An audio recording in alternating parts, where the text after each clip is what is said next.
Here we go. Alright, we've made it. We've made it. It is the Dogs taking on the Rebels in the college football playoffs. It's been a long wait. It feels like it's been forever since we've seen Georgia play. But here we are. The Dogs, familiar foe out of the SEC and Ole Miss tonight. All we got to do is win this game, and we get Miami in the semifinals with a spot to the championship on the line. Can we get it done? We're starting off on defense here in the first quarter. Here we go. Trinidad Chambliss, a really good quarterback at Ole Miss. Let's see what he can do on 1st and 10 at the 25. Gets it out pretty fast as a quick throw. Goes for about 7 yards. Yeah, we can expect a lot of that. Chambliss is really good at getting the ball out fast. Really good at finding receivers open. They like to move fast. They're very efficient. Chambliss is very accurate. We're going to have to get some key stops tonight. Now, last time we played, we didn't really get stops until the fourth quarter, so if we give up points early on, it's okay. We're just going to have to rely on our offense again. Lacey takes a carry for only 1 yard there, so Ole Miss facing a 3rd and short now in their first drive here. If we could get a 3 and out, that would be great. Would love a 3 and out here. Well, let's see what we do. They're going fast. They're already lined up and ready to go in 3rd and 2. Come on, dogs. Let's get the stop. Let's get the stop. Shotgun formation. Chambliss out there with the back. To his right, he's going to hand it off. And Lacey, I believe, is going to get the first down. Alright, come on, Lacey, one of the best running backs in all of college football. There's no shame if he's going to get some good carries against you. We contained him last time we played, held him to under 40 rushing yards. If we could do that again, that'd be great. I don't believe he's at 100%, though. He is battling through some injuries, so hopefully that will help us out in this game. Here we go, though. 1st and 10 now. Ole Miss has it at their 37. Chambliss gets it out fast. As a receiver-type play, a receiver screen-type play, that's going to go nowhere. The Dogs are all over it. Okay, there we go. 2nd and long coming up. Our defense is getting to him fast. That's a good sign. We are getting after them. We're going to have to get off the field, though, at some point. Ole Miss once again going pretty fast, down to 13:26 on the clock. Chambliss shotgun formation. Here we go. Takes the snap. He's going to keep this one. He throws. It is incomplete. Thank goodness. The receiver could not reel that one in. I couldn't tell if he was going to catch that or not. Pretty good throw by Chambliss. I thought he should have caught that. But all right, we got 3rd and 10 here. We got 3rd and 10. The Dogs can get off the field here with the stop. Come on, guys. Come on, guys. You guys have had weeks to prepare for this. I'm sure you've got something ready. Let's get it. Let's get it. 3rd and 10 now. Here we go. Chambliss out there. Shotgun formation. Lacey to his right. We're showing pressure. We'll see if we bring any. Here we go. We're bringing pressure. Chambliss throws. It's going to be incomplete. It goes to nobody. No flags. No nothing. It is 4th and 10. Ole Miss is going to have to punt. Let's go. Defense gets a good stop there in the opening series. Now, we'll see what our offense can do. Hopefully, our offense comes out swinging. Hopefully, we can put up points on this first drive. Pretty good start to the game for the defense, though. Love to see it. We didn't have a whole lot of that the last time we played Ole Miss, so that was a pivotal game for us, too, in the regular season, because our defense at that point in time was just not playing very good. It seemed like our secondary was getting shredded every week, but hold up, we're going to return this one across the 20 to the 25, down around the 27. Pretty decent return. He fielded it around the 10-yard line. We will take it. All right. But no, the last time we played Ole Miss, they were just scoring left and right on us. We couldn't do much to stop them.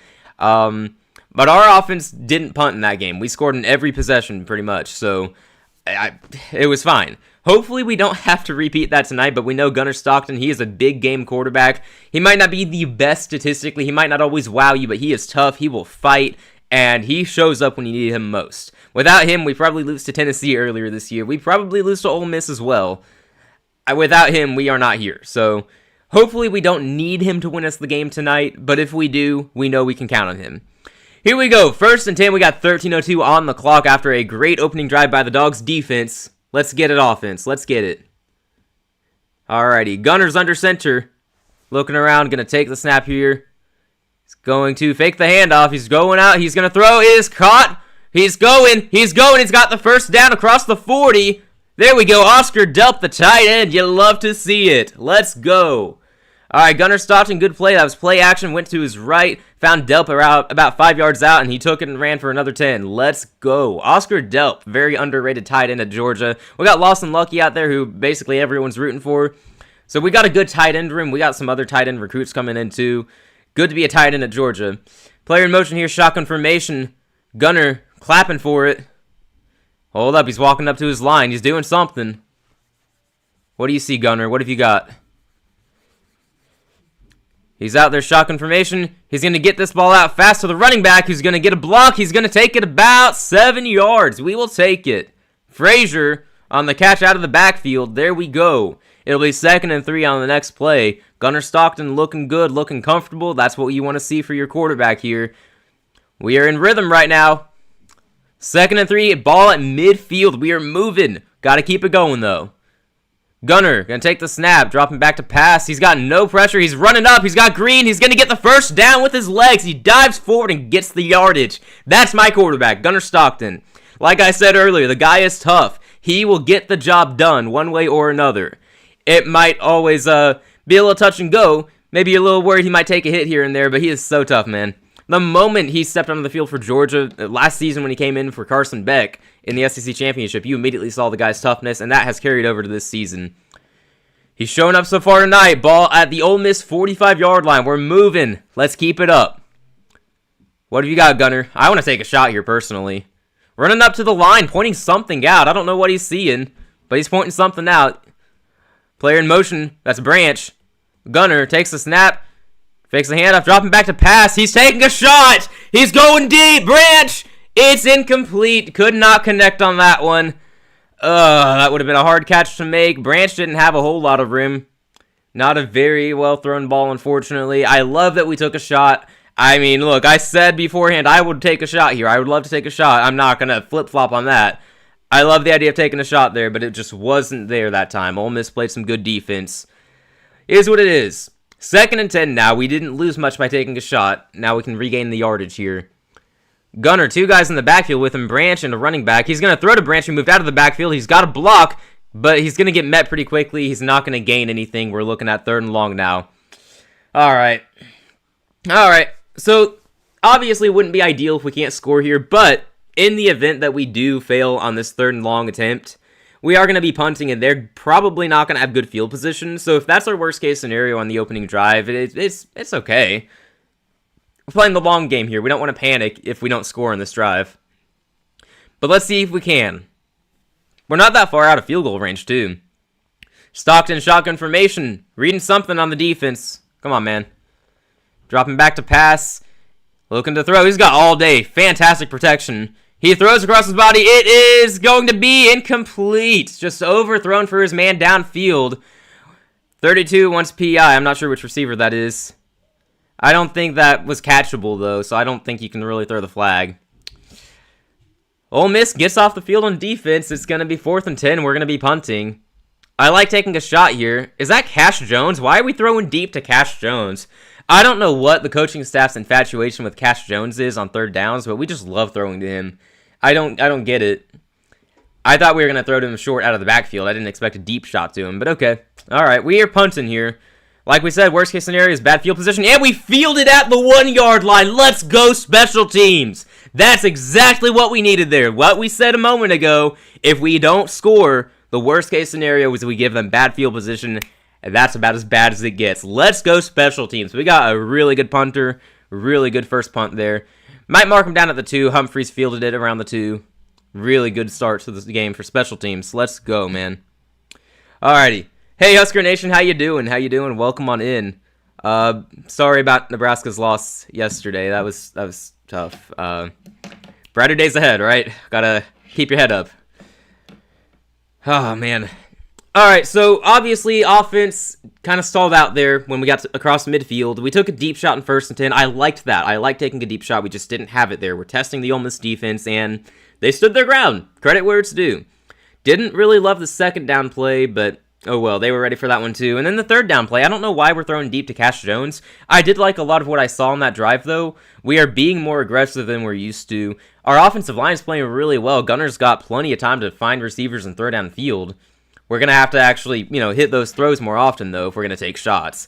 I am surprised that we didn't try to establish the run, though. I did not expect the lack of a run game there, so that's very interesting.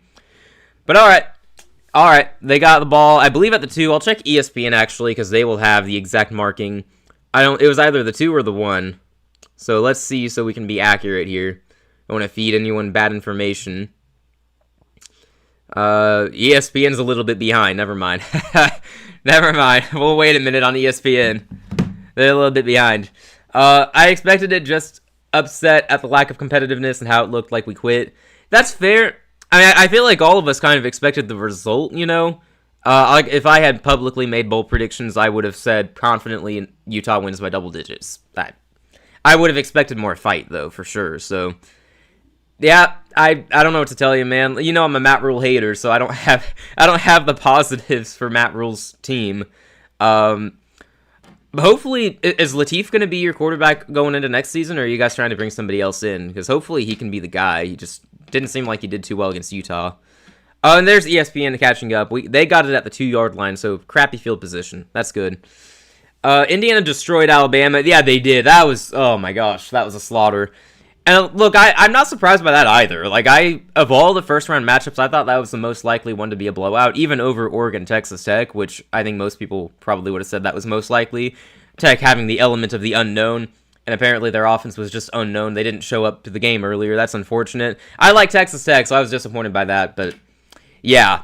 Alabama getting destroyed by Indiana. I like Indiana. That's a cool story, and I really like Fernando Mendoza. I'm rooting for that man. I hope that he goes far in his career. I hope that he succeeds in the NFL when he gets drafted, probably first overall to the Vegas Raiders. So that's fine with me. I was surprised by the final score in that game. I thought Alabama would put more points on the board. I thought Ty Simpson would have at least a drive or two where he had success through the air, but he actually left that game injured. So, sucks to see it. It sucks to see it.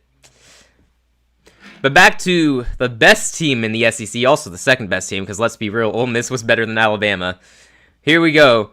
Ole Miss at the 2-yard line, Chambliss in his own end zone, running back with him. We got to bring some pressure here, try to get this man down, because he's going to get the ball out fast.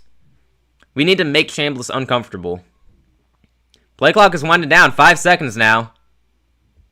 2, 1. They barely get it off in time. It's going to be a handoff to Lacey. Lacey finds some room. He's going to gain about 8 yards. Dang it, man.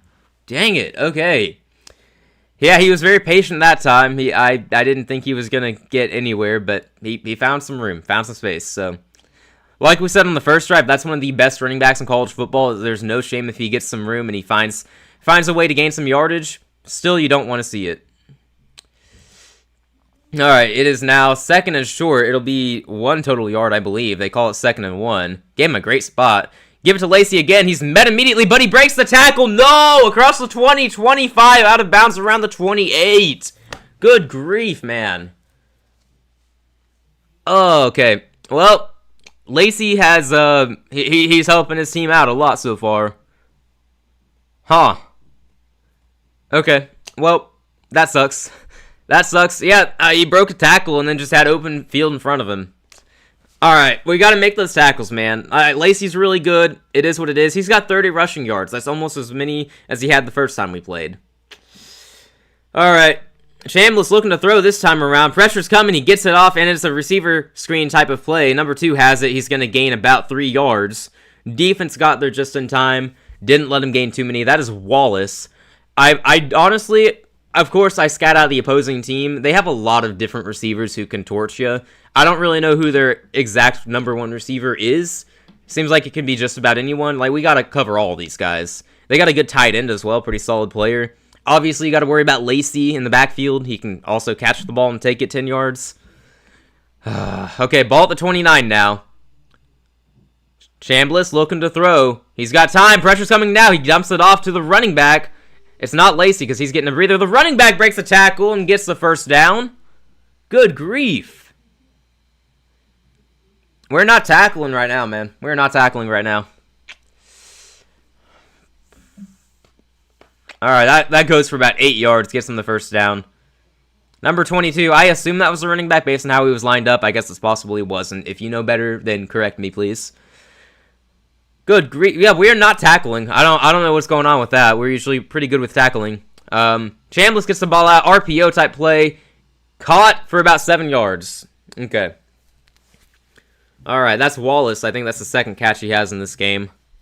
They're getting the ball out fast. They're able to run the ball. This Ole Miss offense is deadly when they're in this rhythm. We've got to do something to disrupt it. It may very well be that we don't have answers until halftime. At a lot of points this year, we were a second-half team when we had those halftime adjustments by Kirby. Chambliss quarterback run here, design. He gets a block. He makes a move. He's going to get the first down. That's just a good play by Chambliss in the offensive line. Yeah, we can expect to see more of that. Chambliss is a good dual-threat quarterback. All respect to him, by the way. I mean, he's a great story. He transferred out of, Ferris State, I believe. Came to Ole Miss as the backup. He had no intention of starting. I believe it was Austin Simmons who was the projected starter at Ole Miss. I thought he was going to be really good, but then Chambliss stole that job from him. So, I mean, props to him. It's a pretty cool story.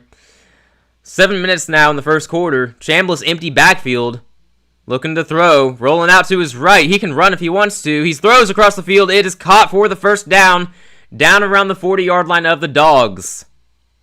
Yeah, we got to do something, man. We got to do something to get them out of rhythm because they are feeling it right now. A lot of play action, a lot of quick passes, a lot of runs. We're not getting any stops here.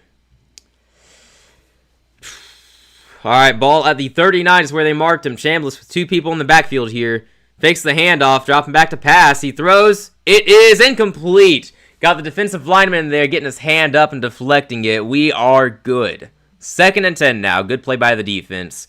Good thing he got his hands up, too, because he had a guy he was checking it down to wide open. He probably runs for another 10 yards from what I could see. Good thing that he was there, man. So it's 2nd and 10 now. 6:33 on the clock. They're at the 39, so they're on the edge of field goal range. Apparently, they can kick it from here. Be like 57 yards. That's impressive range for a college kicker. Chambliss gonna hand this ball off to Lacey. He's met in the backfield, and this time we do tackle him after he does gain a yard, though. So it will be 3rd and 9. Okay. All right. Look, we had a tough start to this drive, but we got a chance here to fix that. Get off the field. Get the stop. It's gonna be 3rd and 9, I believe, unless they give him a really good spot. Give him 2 yards. Come on, defense. It's 3rd and 9. On the edge of field goal range. If they kick it from here, there's a chance he misses. Chambliss with, I believe, Lacey in the backfield. Don't let the man get comfortable. Get after him. Player in motion. Chambliss takes the snap. Dropping back to pass. Gets it out fast. It is incomplete. I don't know what they were doing that play. They just got the ball out fast. 1 yard downfield. Like, even if he caught it, that wasn't going to be anything. I have no idea what that was, but it's incomplete. It is 4th down for Ole Miss, and now it's decision time. Do they punt, or do they kick the 56-yard field goal? I don't know how accurate their kicker is from this range, but the graphic on the broadcast says that they're in field goal range, and they're gonna go for the 3. They're gonna try to make the field goal here. His career long is 54 yards. This one is 55 yards, so if he makes this, it is a career long. Okay, here we go. Ole Miss going for the field goal. The kick is up, and it's good. That's just easily good. My goodness. Ole Miss gets on the board first. All right. Good job to their kicker. That was a great kick. That was a great kick. Had the distance. It was very accurate. It was going right down the middle. I wasn't sure if it was going to have the distance or not, but that was clearly, that would have been good. I think that probably would have been good from 60. My goodness. What are you going to do, man? What are you going to do? Now we know they've got a good kicker. We'll keep that in mind. So, the score is now 3-0. The Dogs get the ball back soon. All right. It's a good thing we did not allow the touchdown. There were some concerns there. Definitely. Man. All right. No doubt about it. That was a tough drive. Their offense played really well. But eventually, sort of like on our drive, when we crossed midfield, we stalled out. It was the same for them. They crossed midfield, and then finally we were getting some stops, and they had to settle for 3. And, he drilled the 55-yarder. There's not much you can do about that. So, we're going to get the ball back. Hopefully, we can do something, put some points on the board. This is a big game, man. We win this game, we go to the semifinals and play Miami, and I think we probably will match up pretty well with Miami. I think we're going to be able to move the ball on that defense. And Beck against our secondary, I guarantee you he's turning it over at least one time. I feel good about that take. So I think we match up well with Miami. I don't fear that matchup. I would hate to lose to Carson Beck, but oh well. I'm okay with that matchup. It would be so weird if we lost this game and we had Lane Kiffinless Ole Miss taking on Carson Beck in Miami for a spot in the national championship. What are we doing? There's no way that's the reality, right? No. I imagine telling somebody that was going to be the case preseason. We have to prevent that. That's the ultimate chaos scenario of college football right now. We cannot let that happen. Ole Miss would beat Miami, by the way, so yeah. All right, we got the commercial break here. We'll be back to the game shortly. Hopefully, the Dogs offense is going to take the field. We got to do something. We scored every time we had the ball last time we played. This time, we could not score on our opening drive. We crossed midfield and then stalled out, so it'll be interesting to see if we try to switch our approach here, try to run the ball more, because we didn't really do that on the first possession. We had one quarterback run, and it was because he had open field in front of him to get the first down. I don't think a single running back carry occurred on that first drive. Let me double check that so I'm not misleading. But I'm pretty sure that every play was a pass or a quarterback run. Which, like, I'm cool with that. Yeah, it was 5 passes by Gunner and then a quarterback run. That's what we did in the first drive. I'm fine with that as long as it's working, of course. It's just very surprising because we are traditionally, and this year, a run-first, run-heavy team. So I imagine we're about to try to establish the run on this next drive, and maybe we'll try to kill some time because that Ole Miss offense is in rhythm. I think it would be good if we can have a long drive and keep them off the field. We need them to slow down, man. All right, we're returning to the game here now. Ole Miss lining up to kick off here. Hopefully, we will get a good return or no return. As long as it's not a bad return, you know. Let's get some good field position here. Here we go. Ref, get out of the way. There you go. Ole Miss about to kick off here. Branch to return, I believe. Here we go. He booms it. Out the back of the end zone. It's going to be a touchback. No return this time. Oh, well, I kind of wanted to see a return. That's okay. Gunner Stockton going back out there to lead the Dogs offense. We got to get it going here. We got to get it going. We talked about Gunner earlier. He is a big game quarterback. He might not be the best. Personally, I think Fernando Mendoza's the best. I'm not going to lie to you. But I believe in my quarterback. He comes through for us consistently in the biggest moments. We can count on this man to deliver here. Let's see what he's got. Lining up here, Frazier, the running back in the backfield, next to Gunner Stockton to his right. Oscar Delp lining up on the right side now. Here we go. Gunner takes the snap. He's going to throw to Branch. It's a receiver screen type play, but there aren't many blocks. Branch still fights and gets about 2 yards. We will take it. It'll be 2nd and 8 coming up. That's the second time we've ran that play to Branch. It's the second time it didn't really yield positive results. I mean, 2 yards, and then the last time it was 0 or 1 yards. So, yeah, I know that most Georgia fans are kind of tired of the Mike Bobo screen type plays, but eventually they'll work, right? Sometimes they do. Sometimes they do. It's just not fun. Mike Bobo has been, everyone has hated him in the Georgia fan base for a while, but he honestly, he's done a really good job towards the end of the season, so credit where it's due. Stockton, finally, we're going to get a handoff here, and that's going to go near the first down marker. Frazier's going to get about 6 or 7 yards. It'll be 3rd and 2 coming up. Okay. Big decision on 3rd and 2. Do we hand it off again? Do we go quarterback run? Do we do a normal Mike Bobo screen play? I don't know. I could see us doing any of those things here. I would be inclined to hand it off if we have a play that we believe is going to get the 2 yards for sure. A quarterback run would be cool. I trust Gunner to get the job done. If we must throw, then let's look for Delp, the tight end. I'd be okay with that. They're bringing pressure. Gunner has to throw. It is batted into the air and it's incomplete. They brought the pressure up the middle and somebody batted that ball into the air. We had the guy open too. That sucks. It's 4th and 2. I would assume we're going to be punting here, but you never know with Kirby. Yeah, we had a guy wide open. He was wide open in the middle of the field, and Gunner just couldn't get it to him. A big 26 ran up, coming after Gunner Stockton, put his hands up in the air and batted that down. And we are going to be punting the ball. We have the ball at our own 34-yard line. That is the correct choice, you would think. All right, here we go. Honestly, it's a surprising start to the game for our offense. I would have expected points in one of our first 2 possessions. Ole Miss fields the punt at their own 19-yard line. They're going to go back out there on offense pretty quickly after their previous drive.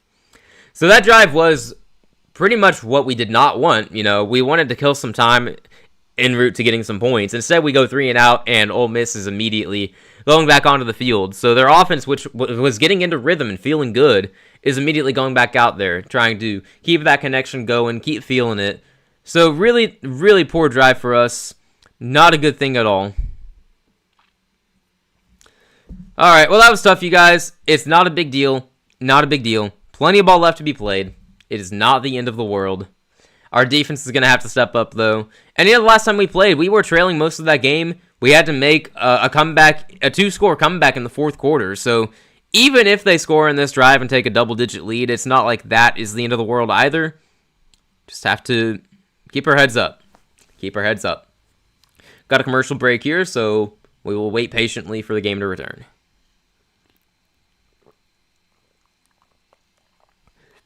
All right. Yeah, so we've only handed the ball off one time. We were talking about that before the previous drive, how we hadn't really handed the ball off much. Frazier got a handoff and took it 6 yards.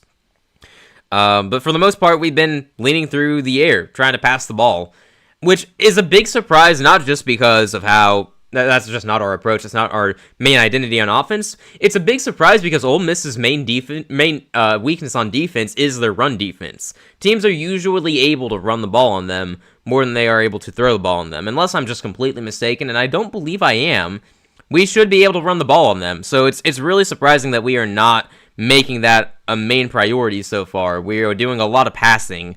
And it's not like a lot of it's downfield either. We've had at least 3 check down / screen plays or wide receiver swing passes. So I don't know. It's very strange to me. I'm sure Mike Bobo knows what he's doing. I'm sure there's a reason for the way things are playing out. It's just surprising. So hopefully, when we return to action on offense, we will establish the run game a lot better. Yep. Now, as it pertains to our defense, I mean, they were just missing tackles left and right last time we played. So, hopefully, when we return to action here, our defense is going to be making those tackles, and we will be able to get stops. Hopefully, we keep them out of field goal range. That would be pretty ideal, gotta say. But we'll see. We'll see. This is an elite Ole Miss offense. There's no shame in letting them score some points, but if we're just missing tackles and that's the reason they're scoring points, that's not going to fly. Nope. I hate football. Hello, Steve. Welcome on in. What is your reason for hating football right now? It can't be Dallas related. Because they've been out for weeks, unfortunately. You got me curious, man. Alright, they're talking about Trinidad Chambliss right now. We were talking about him earlier, how he was a great story. Transferred out of Ferris State. Took the job at Ole Miss. Won the job at Ole Miss. See what he does here. From the 19-yard line, shotgun formation, back to his left. Trinidad Chambliss takes the snap. He's looking to throw. He gets it out fast. It's complete for about 4 yards. It's just the usual stuff from this offense. You know, they get the ball out fast. They can run it. They do play action. I mean, it's a system. You know, it's that system they got at Ole Miss, and they run it well. Chambliss is a very good quarterback. We got to adapt to it, though. We got to figure out how to shut that down. We did at the end of the game last time we played. Here we go, 2nd and 5. They gave him 5 yards on that. It's a handoff this time. He's got the blocks. He's going to get the first down, and he does. Ends up getting about 9 yards that time. That's Lacey. He is having a great first quarter here. He's got over 40 rushing yards now. 41 to be exact. My dudes, he only had 31 when we played the first time, and he's not even at 100% this game, so I'm not really sure what's going on with our run defense. This is a surprise, for sure. Alright, takes a snap. Chambliss looking to throw. Pressure's coming. He airs it out. It is caught in Georgia territory at the 45-yard line. That's Wallace, his 3rd catch of the day.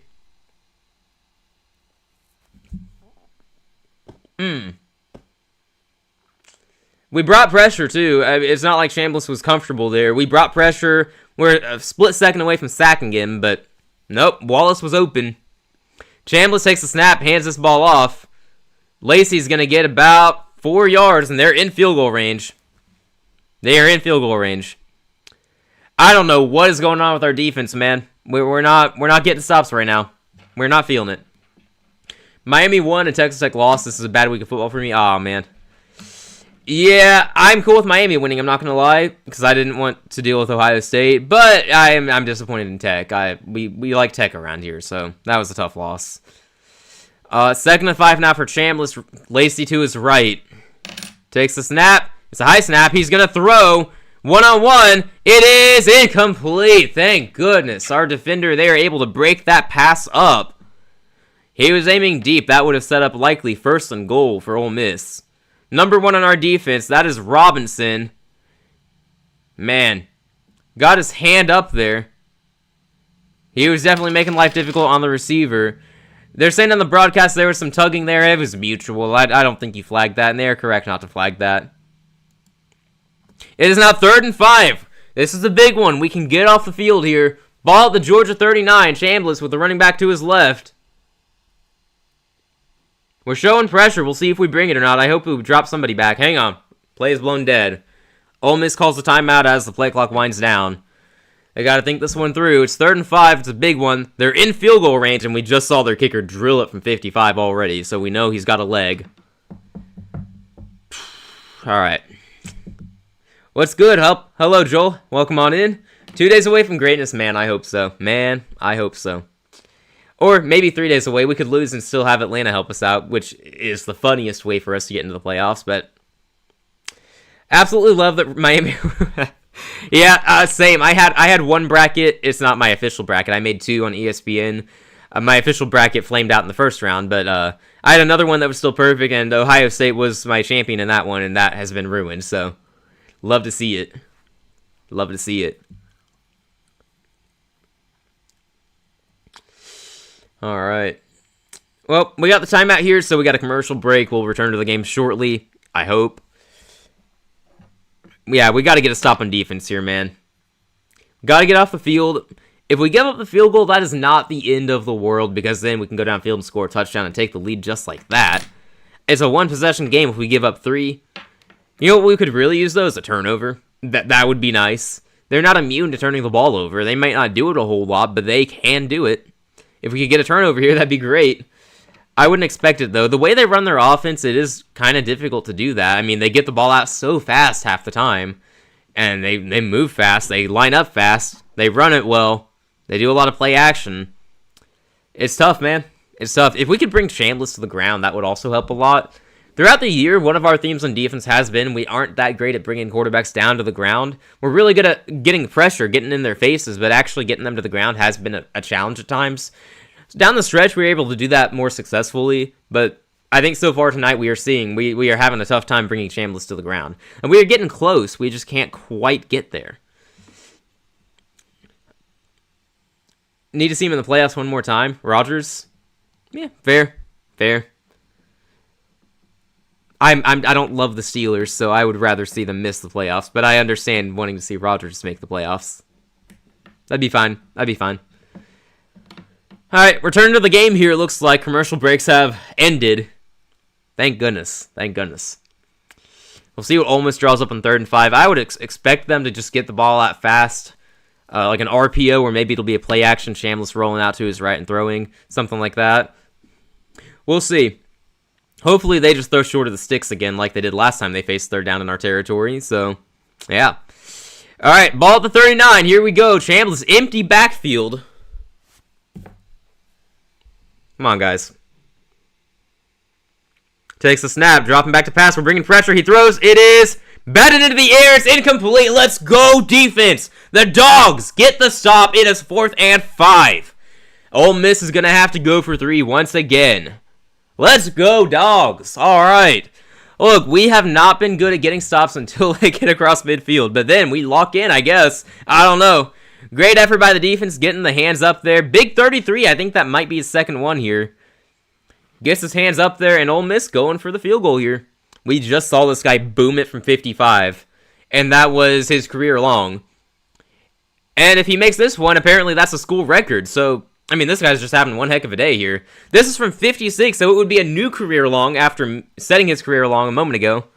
Kick is up. It is... That's going to be good. What do you do, man? The guy has made it from 55 and 56 now. My gosh.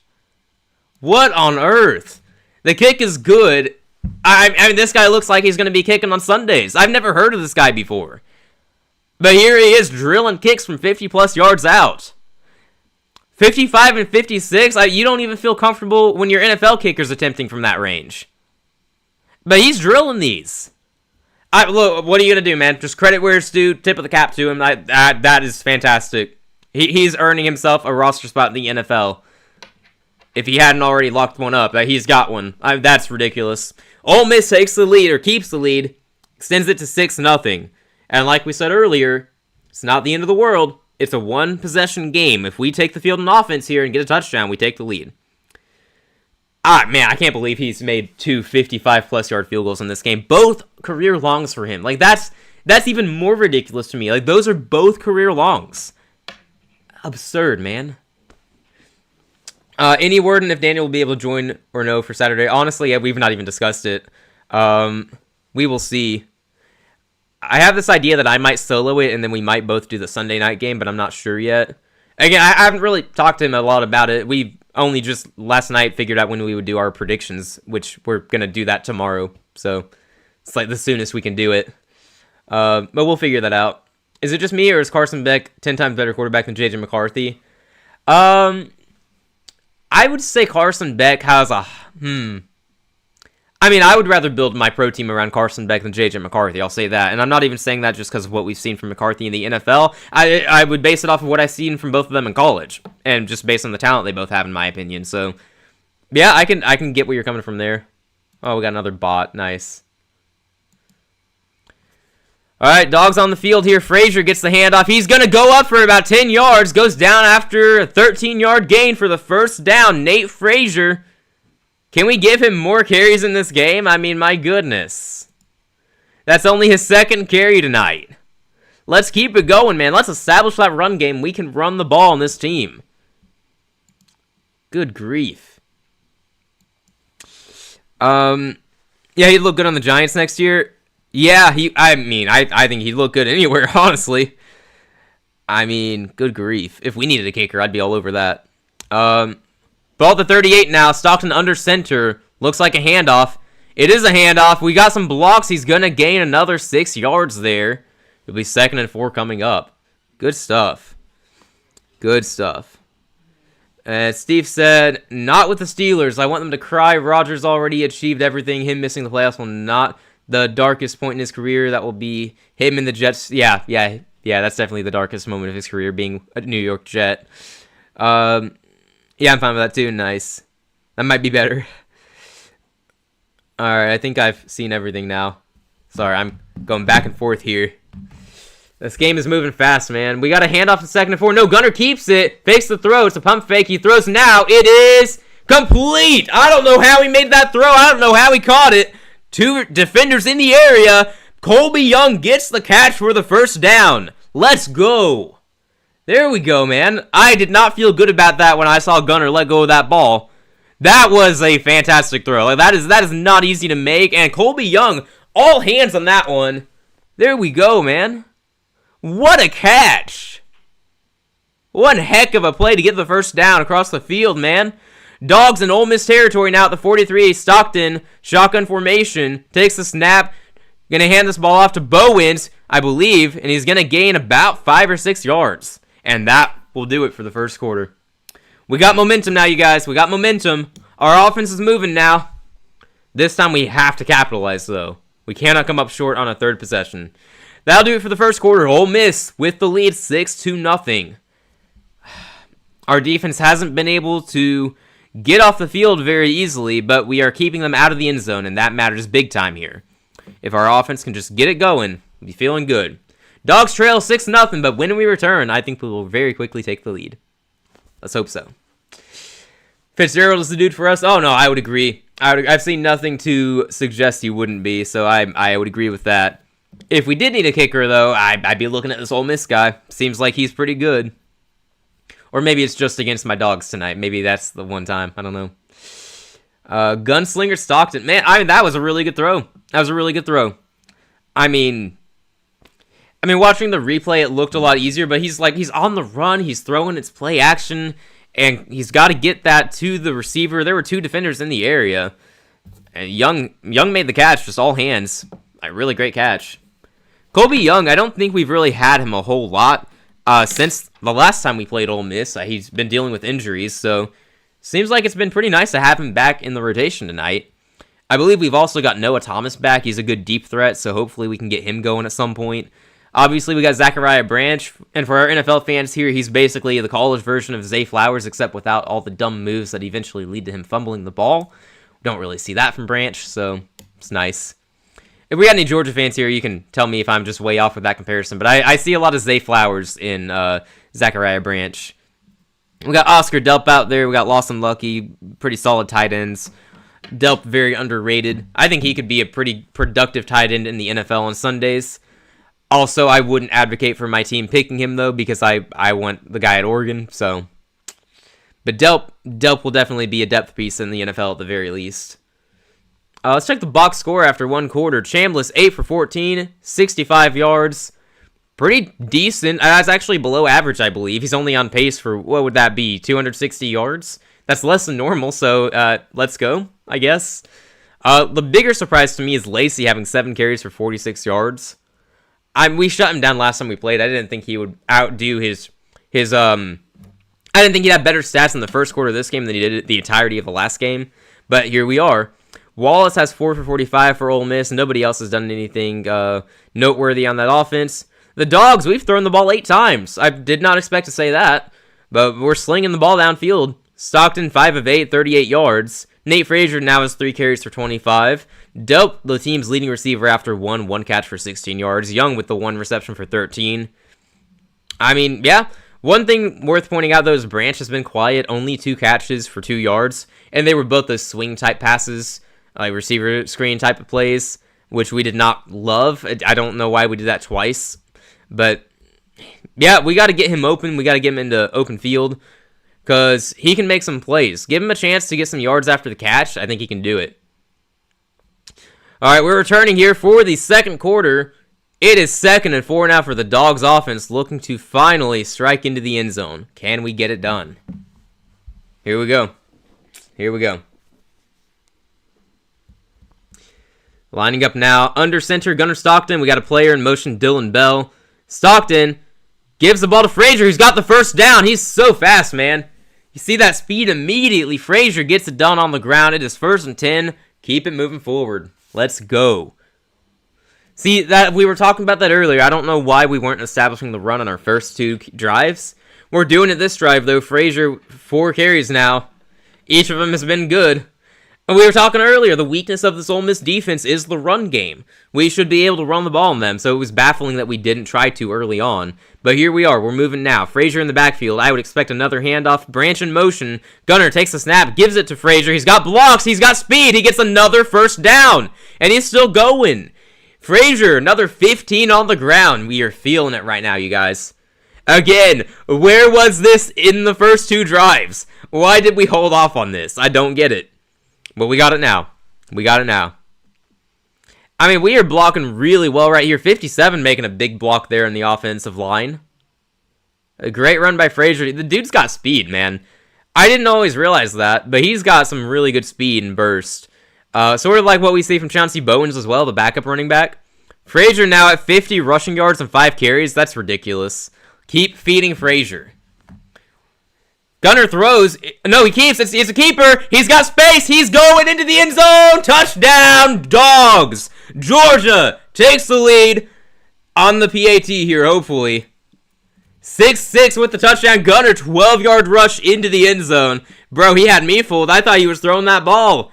I thought he was checking that down to Delp, and I was about to lose it because there were 3 defenders right by him. Fortunately, it was a fake, and he took off running.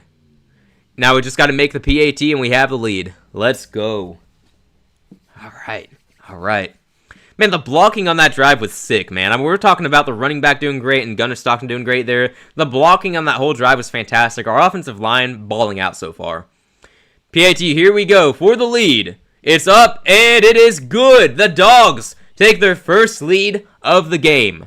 13:37 on the clock here in the second quarter. Georgia with the 7-6 lead. You'll love to see it.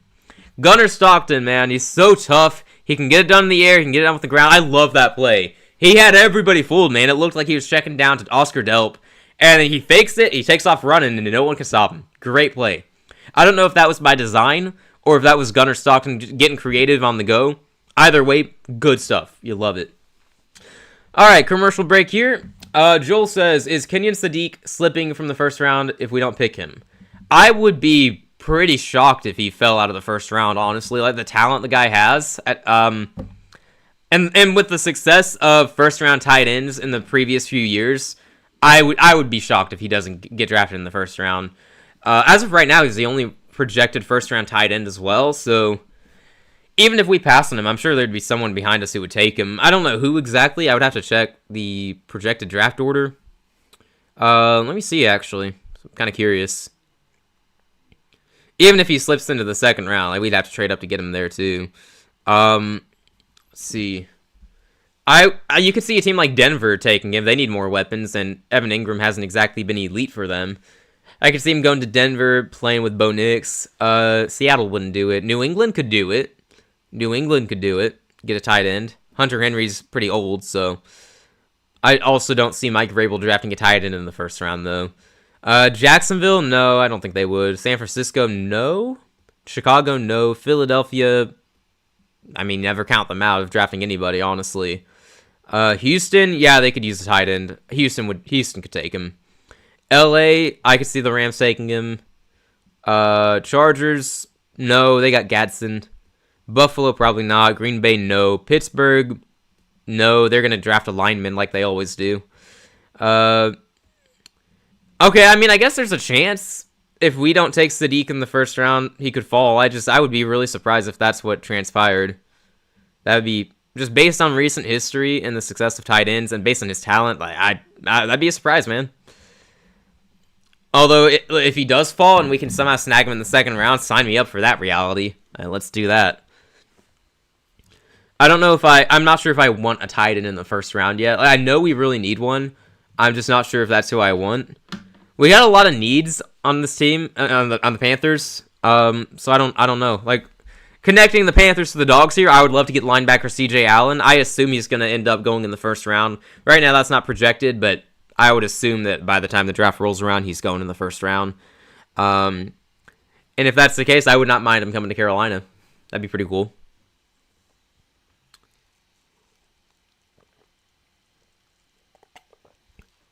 Alrighty. Got to return to action here shortly. Commercial break is over. They're lining up for the kickoff now. See if we let Ole Miss get a return or not.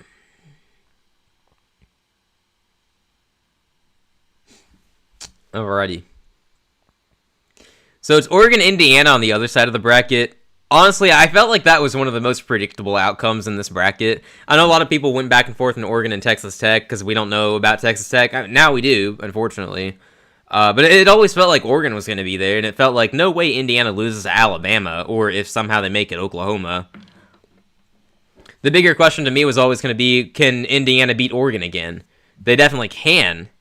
I think I'm going to stand by my initial take, though. Oregon's going to get revenge. Like, that's been my take ever since they lost to Indiana. It's like they're going to get a rematch and Oregon's going to win. Since the preseason, actually, and I'm really rooting for this outcome because I like being right, and it doesn't happen a whole lot that I'm right, so I got my fingers crossed. It'll be Oregon-Georgia in the national championship. I said it preseason. I didn't expect it to still be possible this late in the year, just because I never get that right. So, we'll see. Chambliss gets the ball out fast on 1st and 10, goes for about 7 yards. Just the typical Ole Miss play where you snap the ball and immediately throw it. Really hard to stop that pass. Can't do much there. You have to read it perfectly and time it perfectly. Honestly, I don't know why they don't do that every single play, because it keeps working. But okay, 2nd and 3 now. Chambliss takes the snap. He's going to hand this ball off to Lacey, who's going to get met. Going to gain about 1 yard. We'll see where forward progress puts him. He will be short of the first down, though, so we got 3rd and short coming up. Defense, please, please, please. Let's get off the field here. Let's get a 3 and out. That would be amazing. I'm not going to lie, I don't feel great about it the way their offense has been playing. But you just know at some point the Dogs defense will flip a script.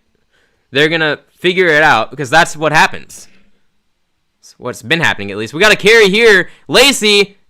Second effort gets him the first down. He ran into his own guy.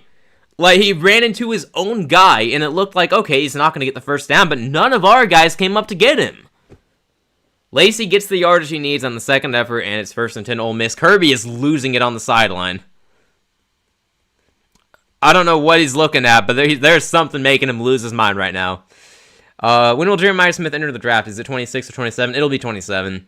He's got another year in college, unfortunately for him, because if he wanted to declare, he'd go top 5 right now. Chambliss gets the ball. He throws. He's going deep. He's got a man. It's caught in Georgia territory. It's Strebling. It's a one-on-one matchup they wanted. He had him beat. Our secondary is looking like they did earlier in the year, man. We got to step it up. I mean, he's just beat. I'm not sure. Is that Everett? It was Everett. He's grown so much this year, but he still gives up big plays like that sometimes. It's a great throw. It's a great catch. But we can't be getting beat like that in the secondary. That sucks. They got it at the Georgia 25 now. Chambliss, empty backfield. Player in motion. Chambliss takes a snap. He gets it out fast. It's caught. It's going to go for about... No, we didn't tackle him. Are you kidding me? He goes for about 9 yards, and we may be getting called for a face mask, too.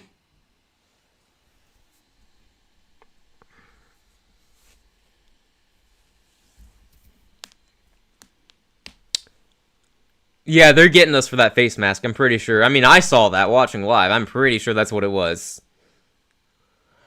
We'll wait and see, though.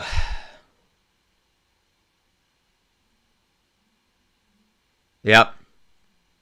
Face mask on the defense. So they got the 9 yards and then the 15 after. It's going to be 1st and goal. That's unacceptable. You can't do that, man. Why? Why? And it's unnecessary.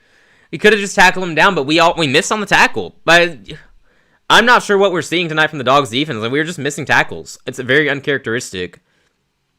But just like that, they got 1st and goal. Chambliss with the running back to his right. Gonna take the snap here shortly. I imagine it's gonna be a quick throw again. Takes the snap. No, it's a quarterback run. And he's short. Thank goodness. He's 2 yards short. That looked good for a second. He had blocks. He just didn't have the speed to get up to them. 2nd and goal coming up. Yeah, this doesn't feel good at all, you guys. We're going to need our offense to come through again. Which it looks like we're going to be able to. I mean, we didn't have a problem running the ball on them. It just sucks that our defense is not helping us out so far. It's not our best performance, but it's okay. We got a second half to go. We've talked about it. We are a second half team more often than not. Hopefully the halftime adjustments will kick in. Chambliss, shotgun formation on 2nd and goal, is going to keep the ball. He gets it out fast. It's incomplete. Okay, it's incomplete. Okay, you know what? We're being all negative over here, but it's 3rd and goal now. If we get a stop here, I feel pretty confident they would go for it. If we just keep him out of the end zone here, we might hold him to 0 points. We'll see. Wallace leaving the field here. That's been their top receiver in this game, so that's good for us. He couldn't bring that last catch in. He's getting a breather now. Again, I feel confident. It's 3rd and goal from the 2. If they don't convert here, they're going to go for it. All right, here we go. 3rd and goal from the 2. Chambliss takes the snap. Rolling out to his right. He throws into the end zone. It is caught for the touchdown. What are you going to do? I don't even know who that is. Luke has a tight end.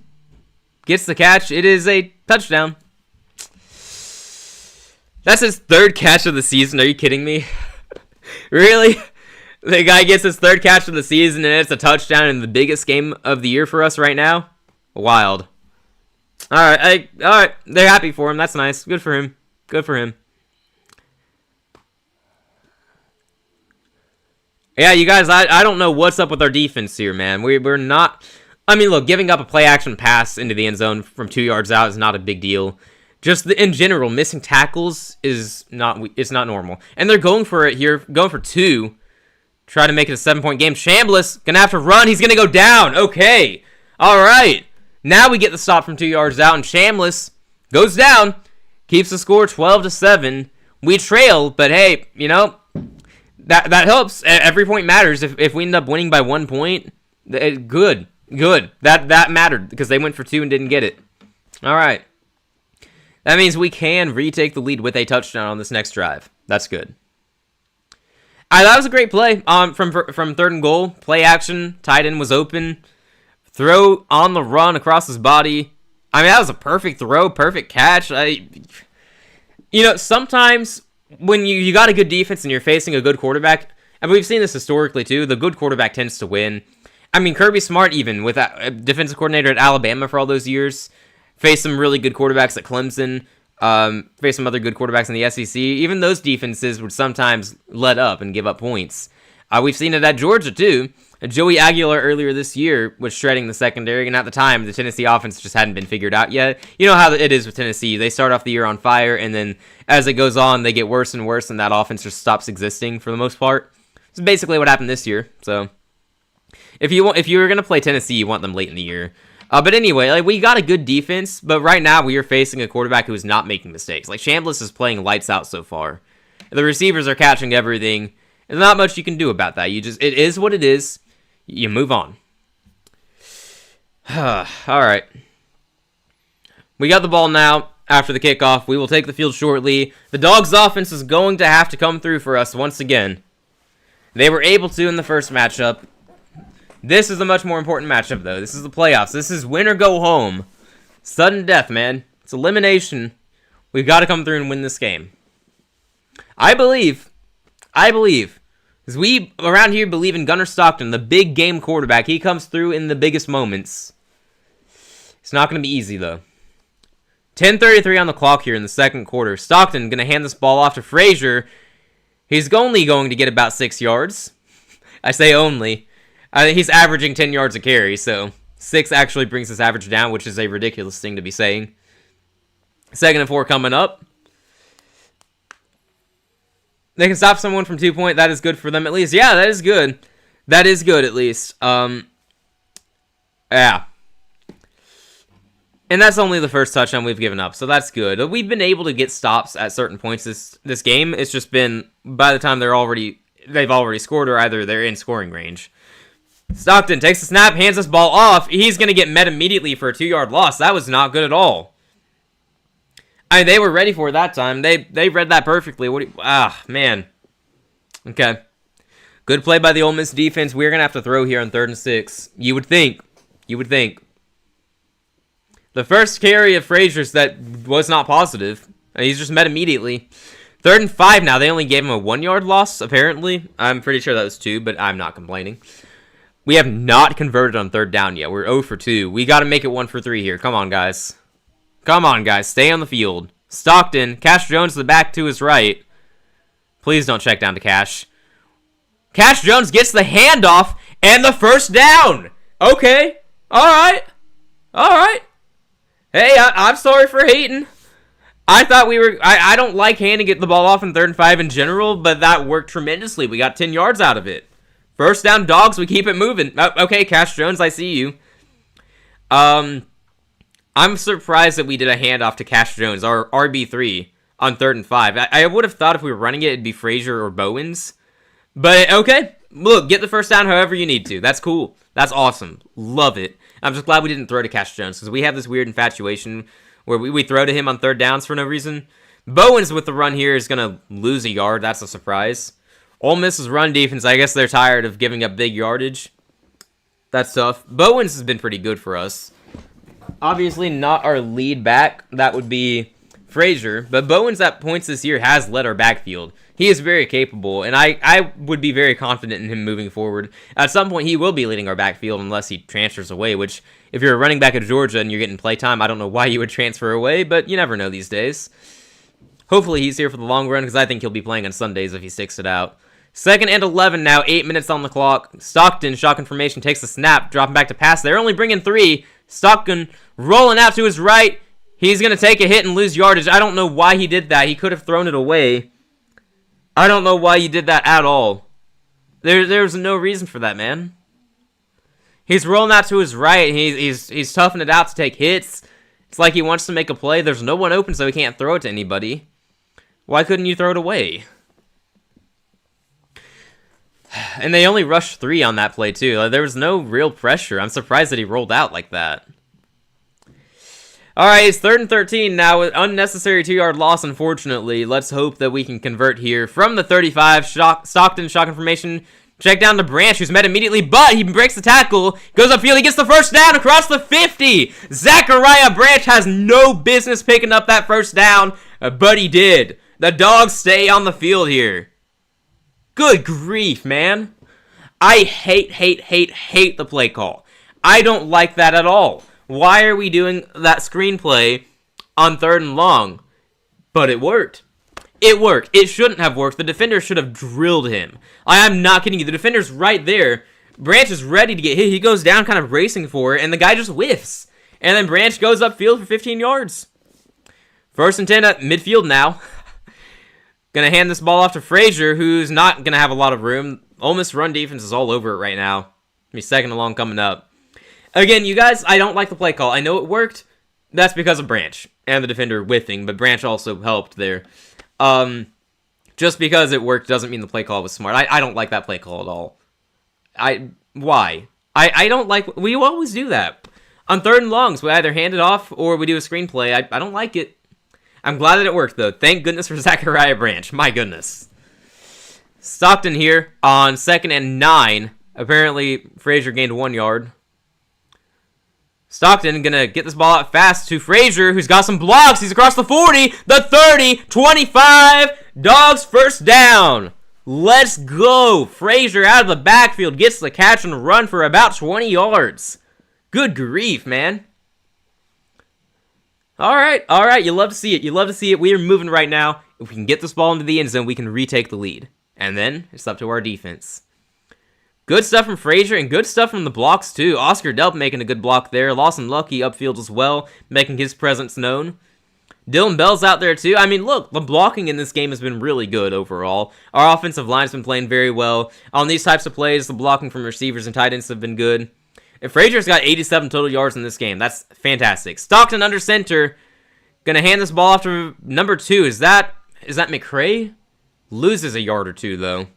That must have been McCray. The running back there was so slow. That's tough. You can usually tell which running back it is. Bowens has a higher number, so you can usually identify him. Frazier's our starter, and he's very fast. And then McCray is just really slow. He's more of a short yardage back. I don't know why we gave him the ball on 1st and 10. Good grief.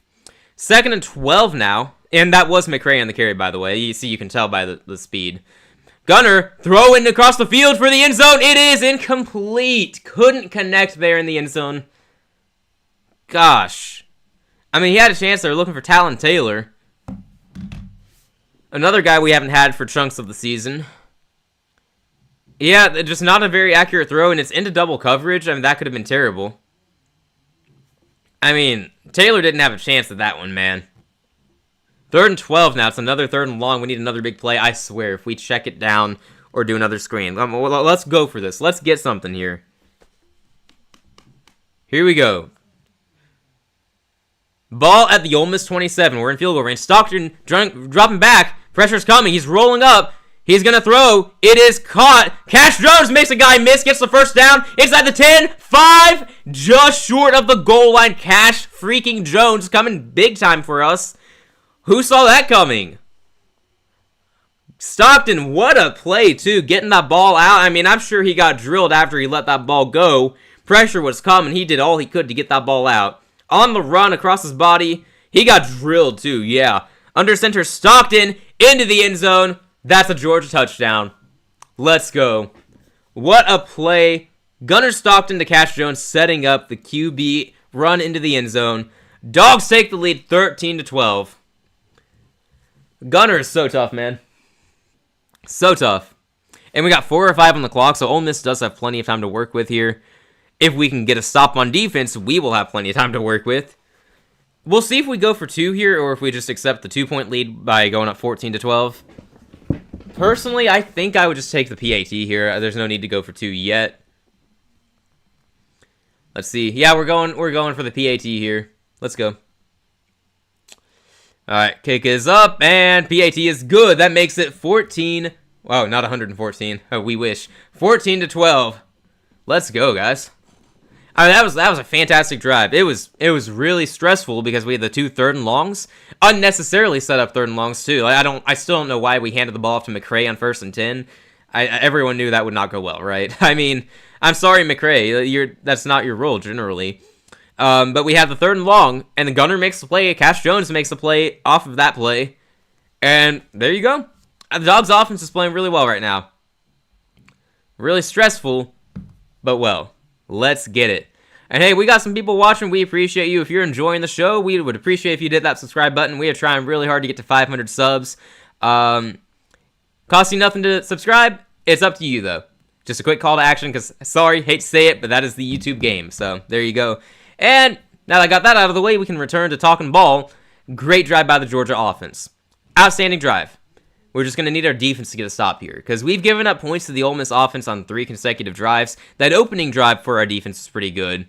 We got to get back to that. We got to get back to actually tackling, wrapping up, knocking the players down to the ground. There's not been a whole lot of that. We got to get back to it. Even if we give up points, though, again, it won't be the end of the world. We do start the second half with possession, so if we hypothetically give up a score here, we're just going to have the ball to start the second half, and we can take the lead there. In that scenario, there is the concern that it just comes down to who has the ball last. But as a reminder, we are generally a second half team. So, look, if we have to take control in the second half again, we are comfortable doing that. We have battled through the adversity all season. More often than not, we've had to make fourth quarter comebacks or second half comebacks. The halftime adjustments like Kirby Smart are fantastic. So, I'm not concerned if we end up trailing going into halftime. But best case scenario here is we force a 3 and out, we go back on offense, we score again, and we have a 2-possession game heading into the half. That's what we would love to have. I don't know if that'll be the case or not. I can't honestly tell you. I think eventually our defense is going to figure it out, because we always do. We always do, without fail. The question is going to be, at what point do we figure it out? You know, do we figure it out here on the next drive, or do we have to go into the second half and eventually things click? The first time we played, remember, we had no success on defense until the end of the game, the fourth quarter. Chambliss was in misery in the fourth quarter of that game. We could be looking at something similar here, or we could not. We talked earlier, you know, a good quarterback meets good defense. Oftentimes, the good quarterback is going to win. It is what it is, and Chambliss has been playing really well. So if he just continues to play really well, it doesn't matter how well we play. He might just be better. That's just how it is. Nothing we can do about it. We're going to play our hearts out. We're going to try. But credit where it's due. He's playing really well. Alrighty, Ole Miss's offense going to take the field shortly. 14-12 is the DAWGS lead now. Just going to hold on for dear life, man. Hold on for dear life. Alright, Georgia's going to kick off here shortly. Lining up now. Alright. Sorry, we're just waiting a minute. Waiting a minute for kickoff. We do have 6 more total yards than Ole Miss, which I find interesting because they have more scoring drives. But we got more yardage, so woo. Touchdowns, not field goals. Kickoff here. We'll see if Ole Miss is going to get a return or not. And they are fielding it at their own 2. They do not return it, though. Never mind. Never mind. Surprise, surprise. All right, you guys. 4:05 here on the clock in the second quarter. They have 2 timeouts, and if it comes to it, they do have the 2-minute timeout, as they call it at the college level.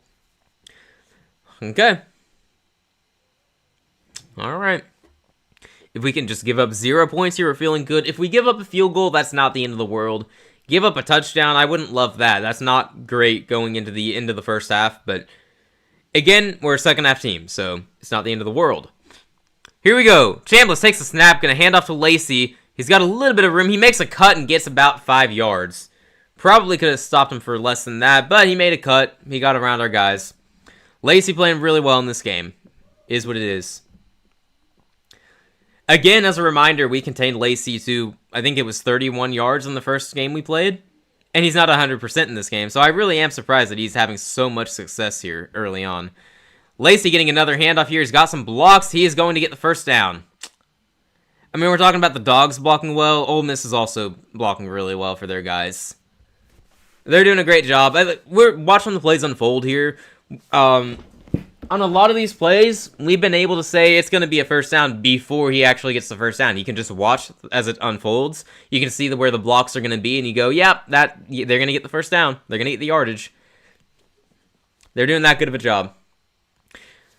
Killing some time now, too, which is very interesting. They want the ball last year. They don't want to give Georgia the ball back. Chambliss dropping back to pass. He throws. It is caught for about 6 yards up to the Ole Miss 42-yard line. All right. Going to kill some more time here in the middle of the field. We're down to 2:55 and counting down. Ole Miss is content to just milk the clock here. You know what I would like, though, is to get a stop on defense. It's 2nd and 4. Let's make it 4th and 4 soon. Hand off to Lacey. A very patient runner, man. Oh, fumble! We got the ball, and we return it. We're returning it across the 20. 10, 5, touchdown, Dogs! Let's go! Heck yeah, man. Lacey finally makes a mistake. He coughs it up, and we run that thing back. Scoop and score. 20-12 is your score. Let's go. Holy crap. Was not expecting that. Whoo, boy. All right. Dogs take the lead. The PAT will make it a 9-point lead. I mean, look, we were talking about if we get a stop on defense, get the ball back and score, we got a double-digit lead, or 2-possession lead going into halftime. I didn't even account for something like this happening. Good grief. What a heads-up play by the defense. Pop that ball right out, scoop it up, and run it back. You'll love to see it. Dogs are all over it. We're lining up for the PAT now. Let's get it. Let's get it. Make it a 9-point lead. Let's go, man. Good grief. We're patiently waiting to... That's so lame. The center ref or whatever was coming over to do something on the PAT, and the play clock winded down. We couldn't snap the ball. What do you want us to do? You're in the way. So I think we're burning a timeout. We'll see. Dalen Everett, by the way, returned it all the way back, apparently. That's cool. It's cool. Dalen Everett did get burnt earlier in the game, I believe, but that's a great play to make. Really great play. And yeah, I think we didn't call a timeout. We just accepted the penalty of delay of game, which is, if that's the case, that's absolute crap because it's not our fault we couldn't snap the ball. But Woodring for the PAT. It's up and it's good nonetheless. Let's go. 21-12, the Dogs lead by 9. 2:34 here remaining in the first half. I mean, great play. Oh, Lacey just coughed it up, man. He had 3 guys trying to bring him down, and he coughs up that ball, and Everett picks it up and runs it back. I mean, that's a game changer. That could be what ends up deciding the game. We will see. I mean, last time we played, it was us trailing, I believe it was by 9 points, actually, in the fourth quarter. Might have been more. I don't remember exactly. It was a long time ago. But it was us trailing by 2 possessions in the fourth quarter. Now, this time around, we have a 2-possession lead in the second quarter. If we just keep them from scoring on this next drive, that would be great. Be great. But also, as another reminder, we start the second half with possession. So if we keep them from scoring here, it doesn't matter if we score again before halftime. If we just open the second half with the score and extend our lead, I mean, we're feeling great. And we could run away with this thing. And with how good our run game often is, and how good it should be in this game, we have a real chance to just milk the clock and kill a lot of time in the second half. I mean, look, if you're a Dogs fan, I don't know how you aren't feeling great right now. I'm not usually the most confident when my team's playing. I tend to have negative views. A part of that is being a Panthers fan and watching the Carolina Panthers roller coaster of a season, and for the past 7 years just being terrible. Being a Georgia fan, I'm much more comfortable in these situations. Like, I trust Kirby to not choke this lead. We are feeling really good right now. Feeling really good. And the unsung hero of this game so far has to be Cash Jones. I mean, he's made some really key plays to keep drives going. Again, not something I expected to say at all, but here we are. Cash Jones coming up big for us. Gunnar Stockton playing tough as heck. Nate Frazier running wild. It's been a great game for us. Just have to keep that going, man. Keep that going. Alrighty. Alright, got a commercial break here. Again, 2.5 minutes remain in the first half. They do have 2 timeouts still, and they do have the 2-minute timeout as well. So, plenty of time remaining, but hopefully that means nothing. Hopefully that means absolutely nothing, and we can just get off the field again, keep them scoring again. Nonetheless, we are going into the second half with the lead unless something catastrophic happens, which you never know. I'm sure Ole Miss didn't expect that scoop and score, but we'll see. Feeling pretty good right now, though. Can't lie. Commercial break should be ending fairly soon, you would think. I don't know about you guys. I'm ready for the game to return. I'm ready, man. Let's get it going. Oh, man. I don't know what we're going to do at halftime, though. I haven't thought that far ahead. We will figure it out, though. We'll probably talk about the other playoff games. Not going to lie, I didn't really watch Oregon, Texas Tech, so I don't have a whole lot to say other than just expressing my disappointment in Tech. I checked the box score early on and saw, oh, yeah, no, I don't think this is going to be fun. That game was just never in doubt at all. Alabama, Indiana, I watched parts of it. It's mostly on the background though, since Alabama forgot they were playing today. Sorry, Bama fans. That was rough. Yeah, I'm not sure what to make of Alabama. Like, they ran into a buzzsaw in Indiana. Like, that is a respectable loss for sure. It's just stunning that they got blown out. But alright, we'll save that for halftime, because we still have 2.5 minutes of play here in the first half. Georgia, Ole Miss, here we go. Who will face Georgia in the next round if they beat Ole Miss? It'll be Miami. Miami awaits the winner of this game. And Ole Miss is going to just get the touchback here, and their offense will march out there with 2:34 to work with. Yeah, winner of this game gets Miami. It's looking good for the Dogs. And I've already said I'm okay facing Carson Beck and Miami. I think we match up well against them. But we'll explore that matchup more deeply after, if we do win. Well, if we do win, that's when we will explore that. We won't break that down yet. But I do think we match up well against them. I also just cannot imagine Miami goes to the national championship. I mean, that would be crazy. But I guess we've seen crazier things, so. This year's ACC, getting a team to the national championship would be insane. Like, peak college football this year, right? If it happens, then so be it. You can't stop the chaos, right? That was our first defensive touchdown this season, apparently. Wouldn't have guessed that, I'm not going to lie. I would have thought we had one earlier this year, but cool. We got a player who was injured on the last play, by the way, special teams. 83, I must confess, I do not know who that is, but I hope he's okay. He's walking off the field now, so that's a good sign. Hopefully he will be all right. All right, we just got to hold on to this lead for the rest of the game. We get Miami in the next round. I mean, it feels like, and I'm not trying to jinx it. I don't think we could jinx it because Kirby's too good for that, right? But it feels like we have a favorable path to the national championship. If you told me before the final bracket was released that our path would be Ole Miss and Miami, I would feel really good. Because I thought we were going to have to face Ohio State. But Ohio State lost to Miami, which Miami matched up well against them in the trenches. So Chambliss dropping back to pass here in 1st and 10. He's going deep. It is incomplete. And he took a shot on that one. He got drilled on that hit. 2nd and 10 now. I'm surprised he took that shot, too, downfield. I mean, there were two guys near the receiver. The safety came over to help. So, yeah, there's a lot of traffic over there. I'm shocked he went for that. I mean, that's the type of thing you don't see Chambliss do a whole lot. He hasn't done that tonight. He's made a lot of good decisions. That one is just kind of surprising. All right, Chambliss with Lacey moving out of the backfield there. Empty backfield now for Chambliss. Lacey joins him now. Dropping back to pass, he throws. It's going to be caught for about 7 yards. Just the usual Ole Miss quick throw to start the drive. Except now it's on 2nd down, so we already have 3rd and short. 3rd and 3 coming up. We can get a 3 and out here. Please. Please.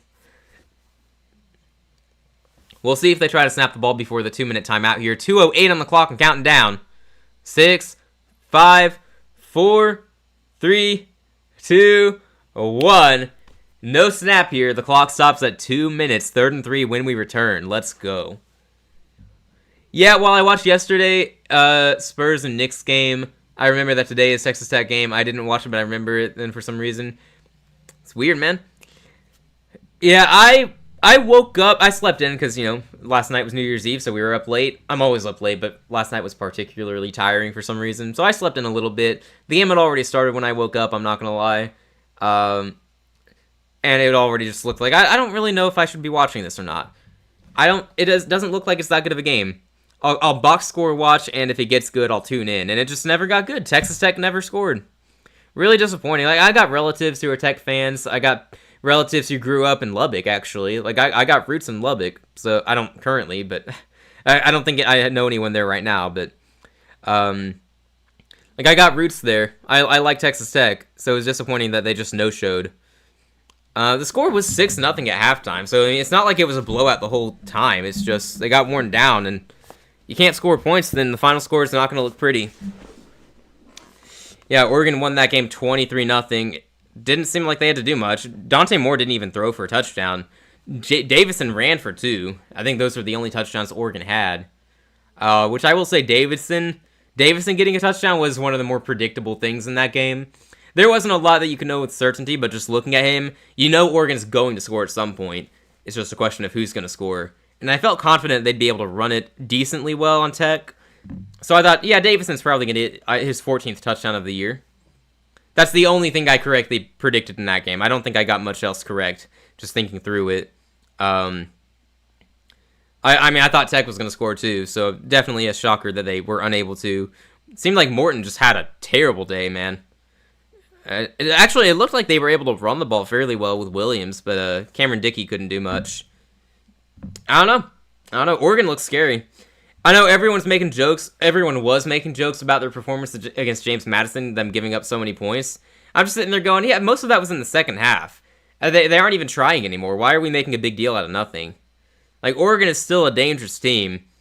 I'm still going to say they get revenge in Indiana, and I know that is not going to be a popular take. I'm sure most of the public is probably going to go with Indiana, and understandably so. I'm going to stand by it, though, even if I'm wrong. And I'm okay being wrong on that one, too. If Indiana goes to the championship, that's one heck of a story. I'm cool with it. We'll see, though. I can't lose, right? Either I'm correct about Oregon going to the championship, or Indiana goes and everyone's happy because, hey, great story. Anywho, we are returning to the game now. Ball at the 32 of Ole Miss. 3rd and 3 now. Shotgun formation. Chambliss surely is going to throw quickly here. Let's see. Come on, defense. Let's get a stop. Another turnover would be nice. Chambliss. Dropping back. He throws across the field. It's wide open. He dropped it. My goodness. He was wide open and he drops it in the middle of the field. It is 4th and 3. I am shocked. I was prepared to start complaining about just letting a guy get wide open. And we didn't really bring a lot of pressure on Chambliss. He had all day to find an open man. And he just dropped it. No pressure. No one was really that close to him to where he had to be worried about getting hit. I am shocked. He just dropped it. Ole Miss punts here. And the Dogs have 1:50 to work with.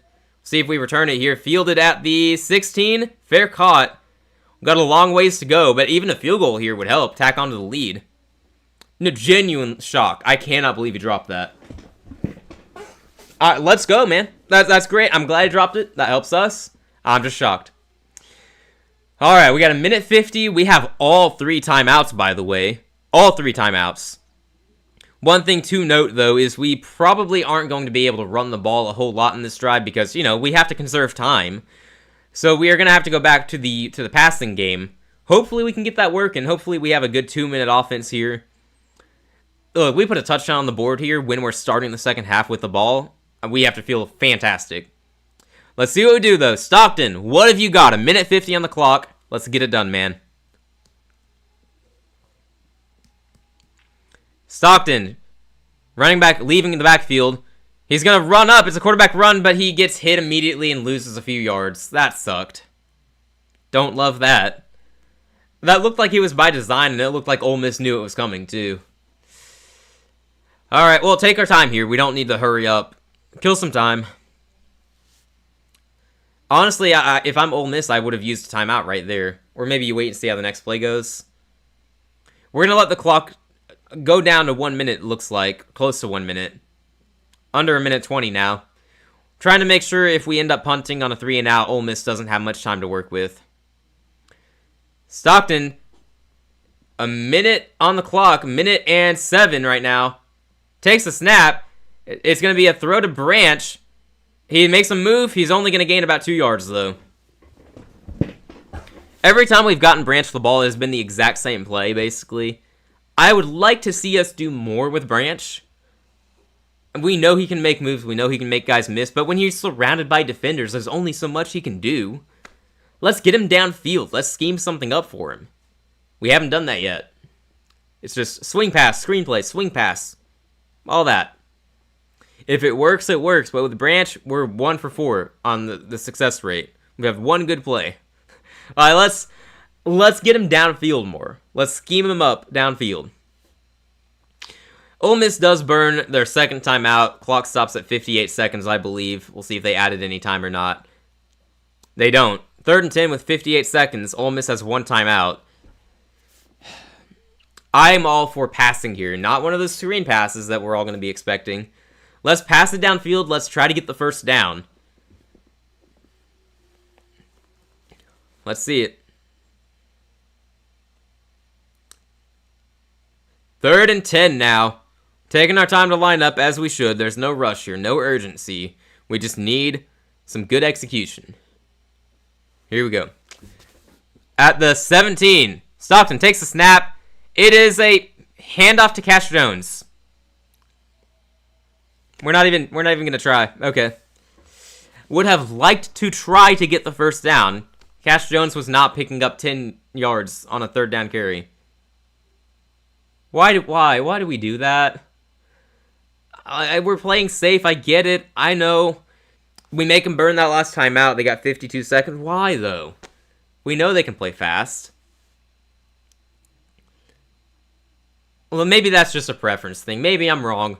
But I would have liked to try to get the first down instead of a handoff. Nobody thought Cash Jones was picking up a first down there. No one on the staff thought that, surely. It's 10 yards out. So we're not even trying. We're just saying, here, we're going to hand the ball off. We're going to make you use that last time out. And we're going to try to keep you from scoring with 52 seconds. Cool. I hope you succeed at that. But why would we not at least try?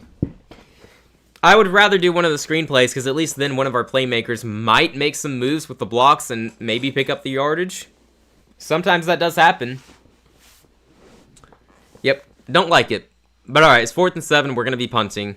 Hopefully, we can boom it here. We got one of the best punters in the nation.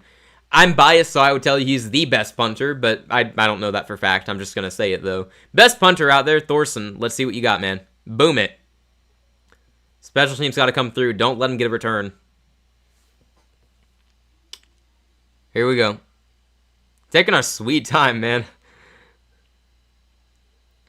Ball snap. Punt is up and away. Punts from his own 10. Booms it. He's going to field it at 26. He gets it at the 20. What a punt, man. Thorson is so good. Whoever gets him in the NFL is going to be really happy with him. Good grief. Great punt by Thorson. Ole Miss is going to have to go a decent amount of yardage to get into field goal range. But we've already seen their kicker make it from 55 and 56 very easily at that. So they don't have to go that far, I guess, and they move it fast. I'm not going to lie. I kind of expect them to get into field goal range here, but we'll see. We will see. 46 seconds, 0 timeouts. So they do have to be very precise and careful here to not burn off the clock. Come on, defense. Let's get it. Let's get it. Shut him down. Got Chambliss out there. Seeing what he can do. Shotgun formation. Dropping back to pass. We're bringing 4. He's got all day. He throws in the middle of the field. It's going to go for about 4 yards. Down and bounds easily at the 30. And they have no timeouts, by the way. Just a reminder. No timeouts. Down to 30 seconds when they snap the ball again. Chambliss dropping back to pass. He throws across the field. It is caught at the 43. Takes a big hit. And he's going to get flagged for it. No. No. Why?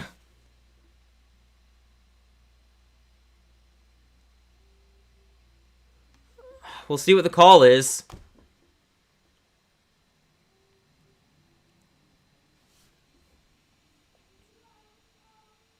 They better not call targeting.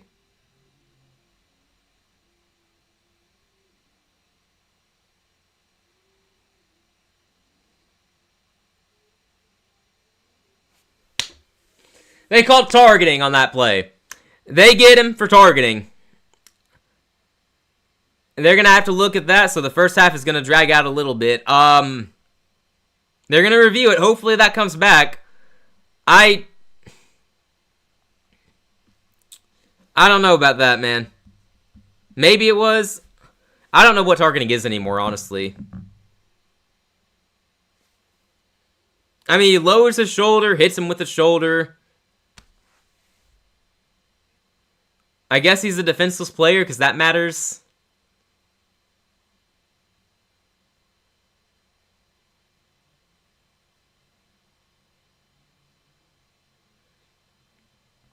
I don't know. I feel like by rule they have to call that targeting because he lowers his head, hits him with the shoulder, and he's a defenseless player. It's forcible contact, all that crap. By their rules, they call it targeting. It's upheld. So number 20 in our defense is disqualified for the remainder of the game. And that tacks on 15 yards for Ole Miss, and that'd be they're in field goal range at that point.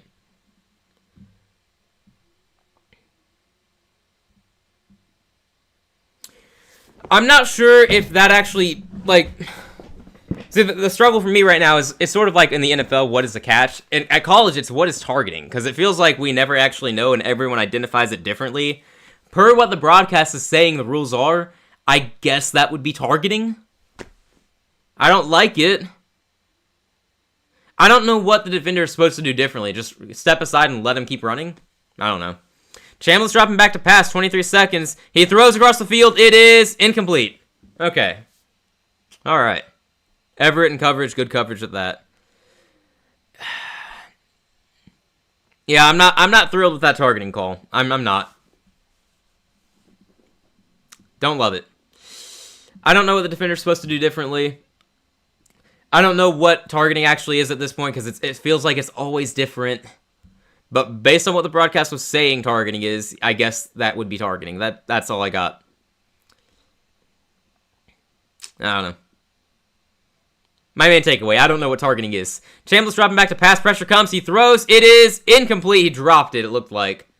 3rd and 10 coming up. 15 seconds on the clock. Okay. It would be a deep field goal from here. Honestly, I kind of want to see him kick from here. It'd be like 60 yards, I think. Man, that hit him right in the chest. I'm not even joking with you. It hits him right here in the chest. It's in his hands, and he just drops it. How do you drop that? I mean, lucky us, I guess. 15 seconds, man. They're going to have to get it out fast because we surely are going to bring pressure, try to knock him down, take him out of field goal range. Right now, they have it at the Georgia 43. It would be about 61 yards from here. I think their guy can make it from this range. Chambliss dropping back. He's going to throw. It is a check down type pass. He's going to make it up to the 34. Short of the first down, but 7 seconds. 6, 5, 4, 3, 2, 1. Time expires. They get no kick. That is the half, ladies and gentlemen. Ole Miss, despite their best efforts, cannot get there on time. My goodness. Dude, you should have ran out of bounds. He checked it down to his guy, and he kept running upfield. He should have gone out of bounds. That is tough for Ole Miss.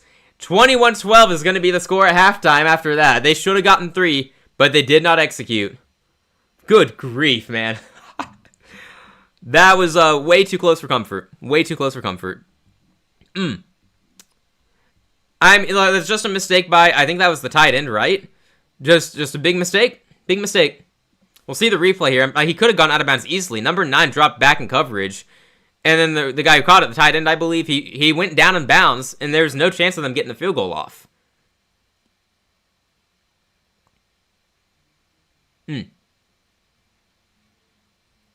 Yeah, sounds like Coach wanted him to run out of bounds, too. Sounds like that was the plan. Alrighty. That's tough, but we will take it. So, Ole Miss, they started off so well in that game. They started off really well. They weren't making mistakes, and we were calling that out. They were playing really well, executing at a high level. And then, suddenly they're making mistakes. You got the scoop and score by Lacey, coughing it up, and then Everett returns it. And that last drive, man, they should have gone out of bounds. They should have lined up for a deep field goal, and they probably would have made it. That might cost them. We will take it. We're happy with that. But, man, that is brutal. That is absolutely brutal. Again, though, I didn't love the targeting call that helped them get there, so I guess it offsets. I don't know. I would be interested to see what non-Georgia fans think of that call. Just a brief look at Twitter said people don't, also like me, don't understand what targeting is anymore, so disappointing for sure. Yeah, man, that was definitely disappointing for Ole Miss. They should have been able to get something out of that. It is a shocker that they didn't. Let's see what Georgia fans are saying. That's one of my favorite things to do during breaks, to see what Georgia fans are saying, because usually we're complaining about everything in the first half, and it's really amusing to watch. See, this guy's confident we're winning this. This guy says straight shoulder, so it shouldn't be targeting, I guess. Head up, number 20, not your fault. These Big Ten refs haven't seen football before. Wild. That's wild. Another comment, how is that targeting? Okay, so Georgia fans are baffled at the targeting call, it looks like. Oh, here's a comment. Here's something I was saying. Why are we being conservative in the quarterfinals? It's funny because we started the game being fairly aggressive, passing the ball a ton. And we were taking some shots, too. But towards the end of the first half, we were being very conservative. And I guess it worked out because we maintained a 9-point lead. Again, though, on 3rd and 10, I would rather do a screen pass than a run that Cash Jones is not taking for 10 yards. But, oh well. Let's see. Yeah, all the comments right now are about how we're being too conservative sometimes, and how that was a terrible, terrible targeting call. So, hey, if there are any non-Georgia fans here, I'd love to hear your take on that targeting call, because I don't know what targeting is anymore. What the broadcast said would indicate it was targeting, rightfully so. But everyone says it differently, so I don't know what targeting actually is anymore at the college level. I swear, it is always different. But this time, it was called against us, so. A lot of Georgia fans are pointing out that a hit on Gunner Stockton was not called targeting, but that hit was. I don't know about that. I don't know which hit exactly they're talking about on Gunner. Wouldn't be surprised, though. I feel like there have been a lot of plays this year where the opposing team definitely had an unnecessary roughness call on Gunner Stockton that they didn't actually call. I don't know. It's like the Cam Newton experience here, if any Panthers fans are listening. We remember when Cam Newton wasn't getting calls. Well, we got the commercial break here. We got halftime coming up. Check Twitter here, see if I've missed anything important. That's one of my favorite things to do. I'm sure people are somehow finding a way to make fun of the SEC. That's a popular thing to do. I do understand the SEC is doing really badly in bowl games, but also I'm not reading too much into it. I mean, Vanderbilt, Iowa, I think Iowa played a really good game. Like, I don't mind Vandy losing. I'm also not one of those fans who roots for the entire conference just because my team's part of that conference. Like, yeah, I'm going to root for Georgia every game. I'm not going to root for other SEC teams just because they're SEC. Like, I guarantee you, Tennessee, Illinois, I was rooting for Illinois in that one. I want my rivals to lose. Heck yeah. I'm glad Illinois won. Good for them. Good story over there. They're building something with that program. Let's see, Vandy, Iowa. Honestly, I was rooting for Iowa. I have no agenda here. It's just, I have no issue with Vandy and their arrogant quarterback losing. Like, Pavia has made me want to not root for Vandy. So, that's tough. Indiana, Alabama. Indiana's a good story. I was rooting for Indiana. I'm not rooting for SEC teams just because they're in the SEC. I don't really understand when people do that, honestly. But then I'll also see people with these unnecessary messages and tweets and whatnot, you know, praising the Big Ten and then pointing out SEC hypocrisy, while also saying the same hypocritical things about their Big Ten things. And that makes me want to root for the SEC conference, because all of this is really dumb. But ultimately, I don't really care. I mean, you're just keyboard warriors online making points you think are good, but they don't ultimately matter anyway. I'm a Georgia fan, not an SEC fan. See, one tweet said, "What a disaster, idiots." Wow, that's a bit much, calling college athletes idiots for a mistake, but okay. Keyboard warrior, you're good. Keyboard warrior with 122,000 followers. Maybe you should be nicer. That seems unnecessary, buddy.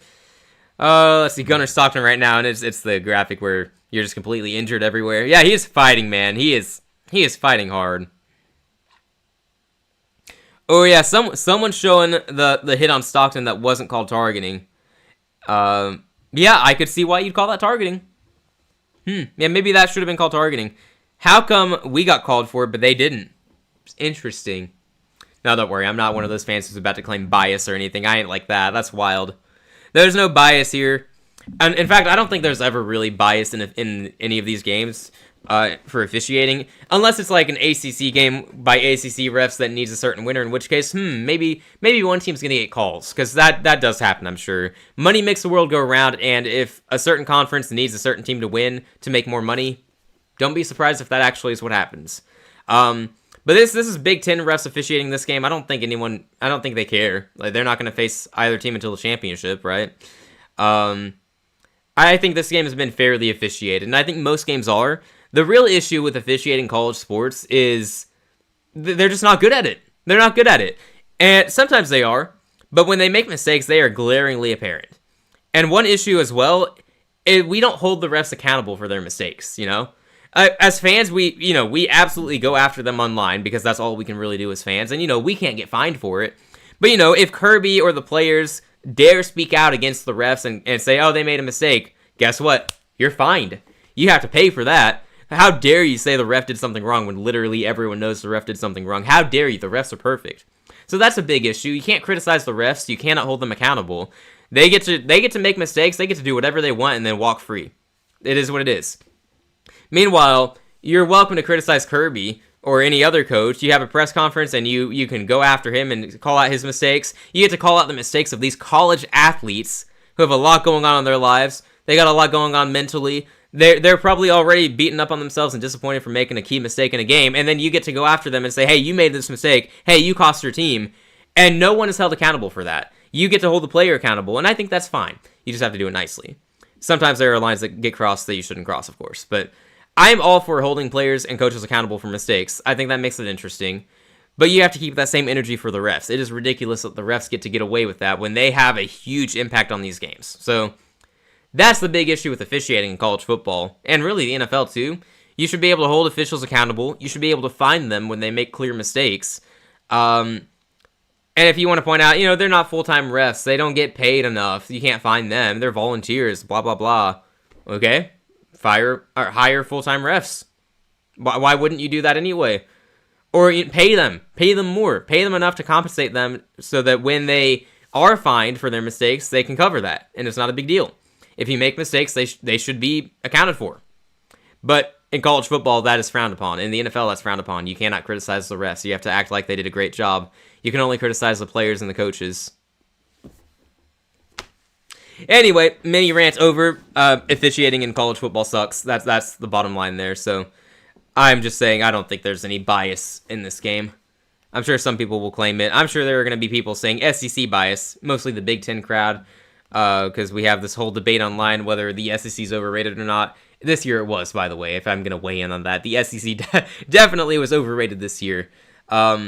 Every SEC team that made it in did deserve to make it in, except probably Alabama. But, yeah, SEC was not as good as SEC fans thought this year.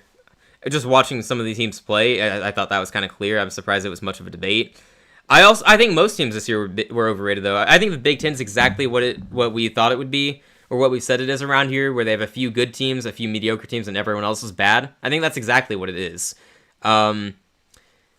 But Big Ten fans are now acting like they're the SEC, basically, while also pointing out all the flaws in SEC arguments. And it's like, you can't have it both ways, man.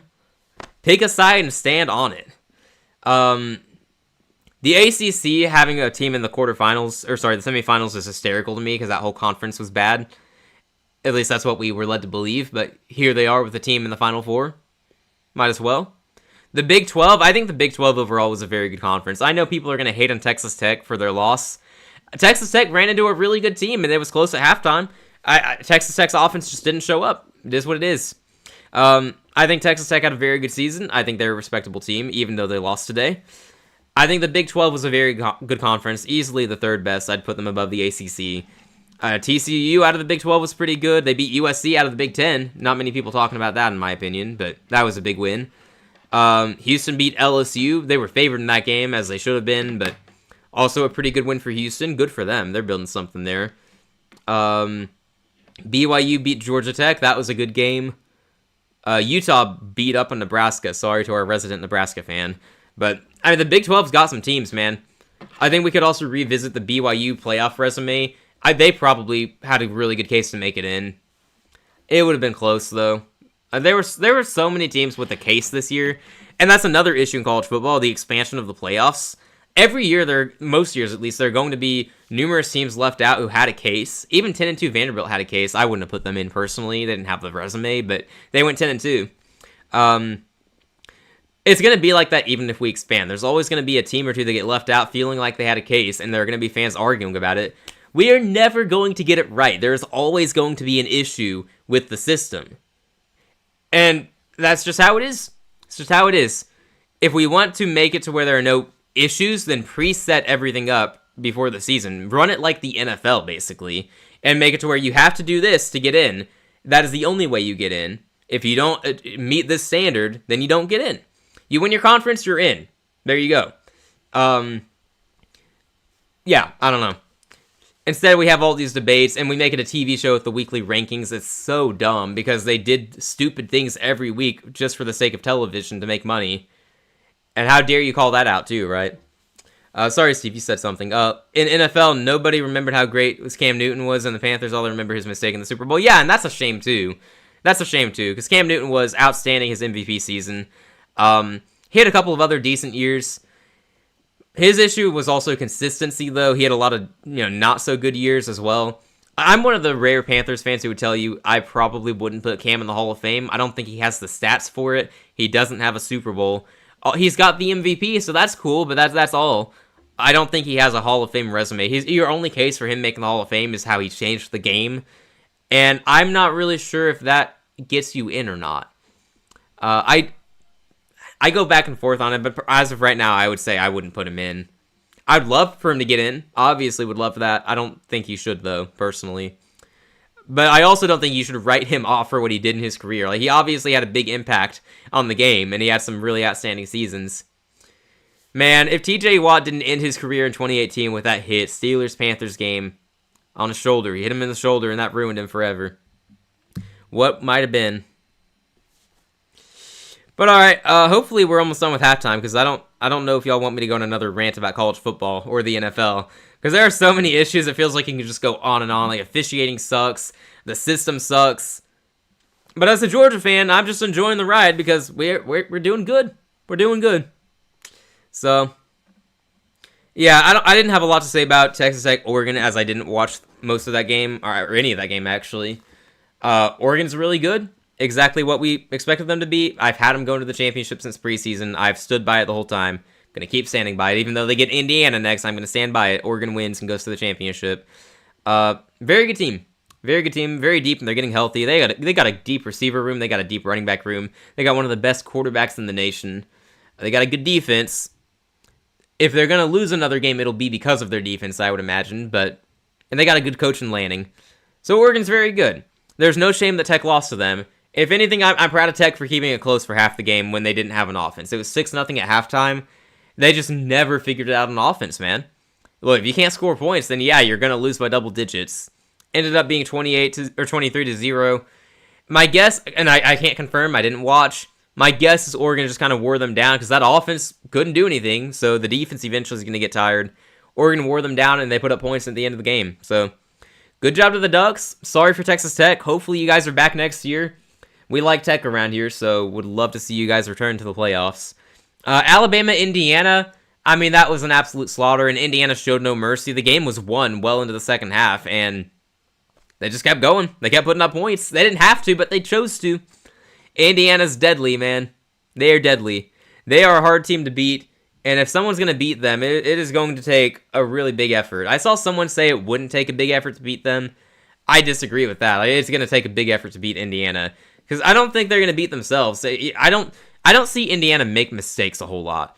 And they kind of remind you of the old Alabama teams under Saban. They play elite defense, and they have a quarterback who doesn't need to be elite. But if you need him to make plays, he will make the plays. And that is the Heisman winner, of course, Fernando Mendoza. And I'm a big Mendoza fan just personally. I hope he goes far in his life. Hopefully he has a great NFL career. And they run the ball really well. They got some good receivers. Like, they remind me of a Nick Saban-led Alabama team, the way they function and run. And, of course, their coach, Cignetti, is basically a Saban clone, right? So, I mean, he might smile slightly more than Saban, but the same demeanor on the sidelines when you're up 40 points and you're still upset and you're lashing out at your players. It's wild. We just have another Nick Saban over there in Indiana. So, Indiana-Oregon's going to be a great game in the second round. I'm going to go with Oregon. No real reason other than I've been saying they will win the rematch, so I can't flip-flop on that right now. And And then the winner of this game gets Miami. Honestly, I'm probably going to pick the winner of this game to beat Miami, just because I cannot imagine Miami goes to the championship. Then again, it would be hard to imagine Lane Kiffin abandoning Ole Miss and then they still go to the championship. So I guess if Ole Miss wins tonight, that'll be an interesting discussion. Ole Miss Miami. Obviously, I don't think that'll be the case because I think my dogs are going to hold on and win this game. But hypotheticals are fun still. Steve says, with all due respect, I don't believe in Hall of Fame standard, especially trophies. That is a team thing, not individual thing. And also, I don't care, to be honest, about these either in NFL, NBA, MLB, UFC. Yeah, fair. Yeah, I don't know. I feel like not a lot of people care about the Hall of Fame as much anymore. I don't know. I feel like there should be a set criteria to get into the Hall of Fame rather than having voters. That's just my opinion. I don't know why we do it that way, but okay, cool. Standards would be fun. And then I guess if you're really close to meeting a standard, but you're just short, maybe then you vote on it to go, okay, you obviously should have gotten in, but you're like 5 yards short of being in. So I don't know. I don't pay attention to the Hall of Fame a whole lot. I just know, since we were talking about Cam Newton, looking at his resume, I don't think he has done enough to get in, and he only gets in if you just go with the argument that he changed the game in the NFL, which that is an argument you can make. I just don't know if that's enough to get you into the NFL Hall of Fame, you know? I don't know. A guy I do think should get in, though, despite how the past 5 years of his career have gone, is Russell Wilson. You have to look at his whole career. He had a great career. I think he probably will end up getting in. Not first ballot or anything, but I might have to review his stats and see if that still holds up. But last time I checked, it seemed like he had a good case. I don't know. All right, we'll have the second half here starting shortly, I hope. I think we should be close. Still halftime, though. We've already ranted about 2 or 3 different things, so we're doing great at halftime here. Hey, who needs halftime shows or activities when you can just listen to rants? Am I right? Basically, if you want a recount of that, officiating sucks, the system sucks, but I'm happy because I'm a Georgia fan, so hey, whatever. College football is going to do what college football wants to do. We are definitely expanding the playoffs next year, by the way. I'm pretty sure we'll go to 14 teams. Might be another year, we'll see, but within 2 years, we'll go to 14. We're going to have the same issues. We're still going to have less than great teams, getting into the playoffs and probably getting blown out. Which, by the way, I don't know if we've been discussing this a lot on social media or not, or anywhere, but the playoffs have sucked back-to-back years. I mean, last year, it seemed like every game was a blowout until the end. And Ohio State just ran through everybody, so that didn't help. But, yeah, mostly every game was bad last year. Texas-Arizona State, I do remember that being a great game. That was cool. I'm struggling to think of another good game. Maybe I'm just missing one. This year, I don't think we've really had good games, you know? You could argue for Ohio State-Miami last night, but it seemed like Miami just led for most of that game. And then once Ohio State made it close, Miami just shut the door on them, slammed it shut, game was over. I didn't think that was that enjoyable of a game. I thought it was boring. The result is obviously very interesting. It's an upset, big-time upset, so that's probably been the game of the playoffs so far, though, you know? We had the blowouts against a group of 5 teams in the first round, Oregon and Ole Miss both winning big. We had Alabama beating Oklahoma by double digits. That was an interesting game, I guess. Meh. If that's your argument for best or second best game, that's kind of concerning in the playoffs so far. And then the second round, Oregon won 23-0. Indiana beat the crap out of Alabama, which we all love the result. I'm sure most people do. But it's not like it was a good game. Not at all. What am I missing here? What else was there? I guess Miami, Texas A&M was a close game. I guarantee you nobody watching that enjoyed watching that. Except Miami fans, I guess, because they won. Yeah, like most of the playoff games have just stank. It's not been an enjoyable watch. I've not had fun watching the playoff games. I wish that I had prioritized watching some of the bowl games instead of the playoff games, because I think the bowl games have been more entertaining. It's unfortunate, and I don't think that expanding the playoffs is going to make that better. We're still going to get teams making the playoffs who obviously they're not championship caliber teams, and they're not going to do very well. Like this year, James Madison and Tulane, under the current format, they belonged in the playoffs. But we all knew what was going to happen. Not a soul out there thought that an upset would happen. We all knew double-digit victories for Oregon and Ole Miss. Yes, they belonged in, under the current rules. Just sucks. I am all for a group of 5 teams being able to get into the playoffs. I'm not one of the people who says they should have their own playoff entirely and not even have a chance at the main playoff. I think that's silly. My take is, yes, you do have a group of 5 playoff, because I think that would be awesome and it would bring meaning to some of the bowl games that people don't care about, but they should. So I think you have a group of 5 playoff, but also, if there is a group of 5 team that finishes ranked in the top 12 or however many teams they're going to have it at, if they are deserving enough and are ranked in the top 12, then yes, they make the main playoff. I think that would be fair. Like this year, I was all for a group of 5 team making it in if they deserved it, but James Madison and Tulane, they didn't have top 12 resumes. I mean, a good Notre Dame team was left out this year because we had to put a group of 5 team in. Partly because, at least. And look, that's great. It's the rules this year. You have to abide by them.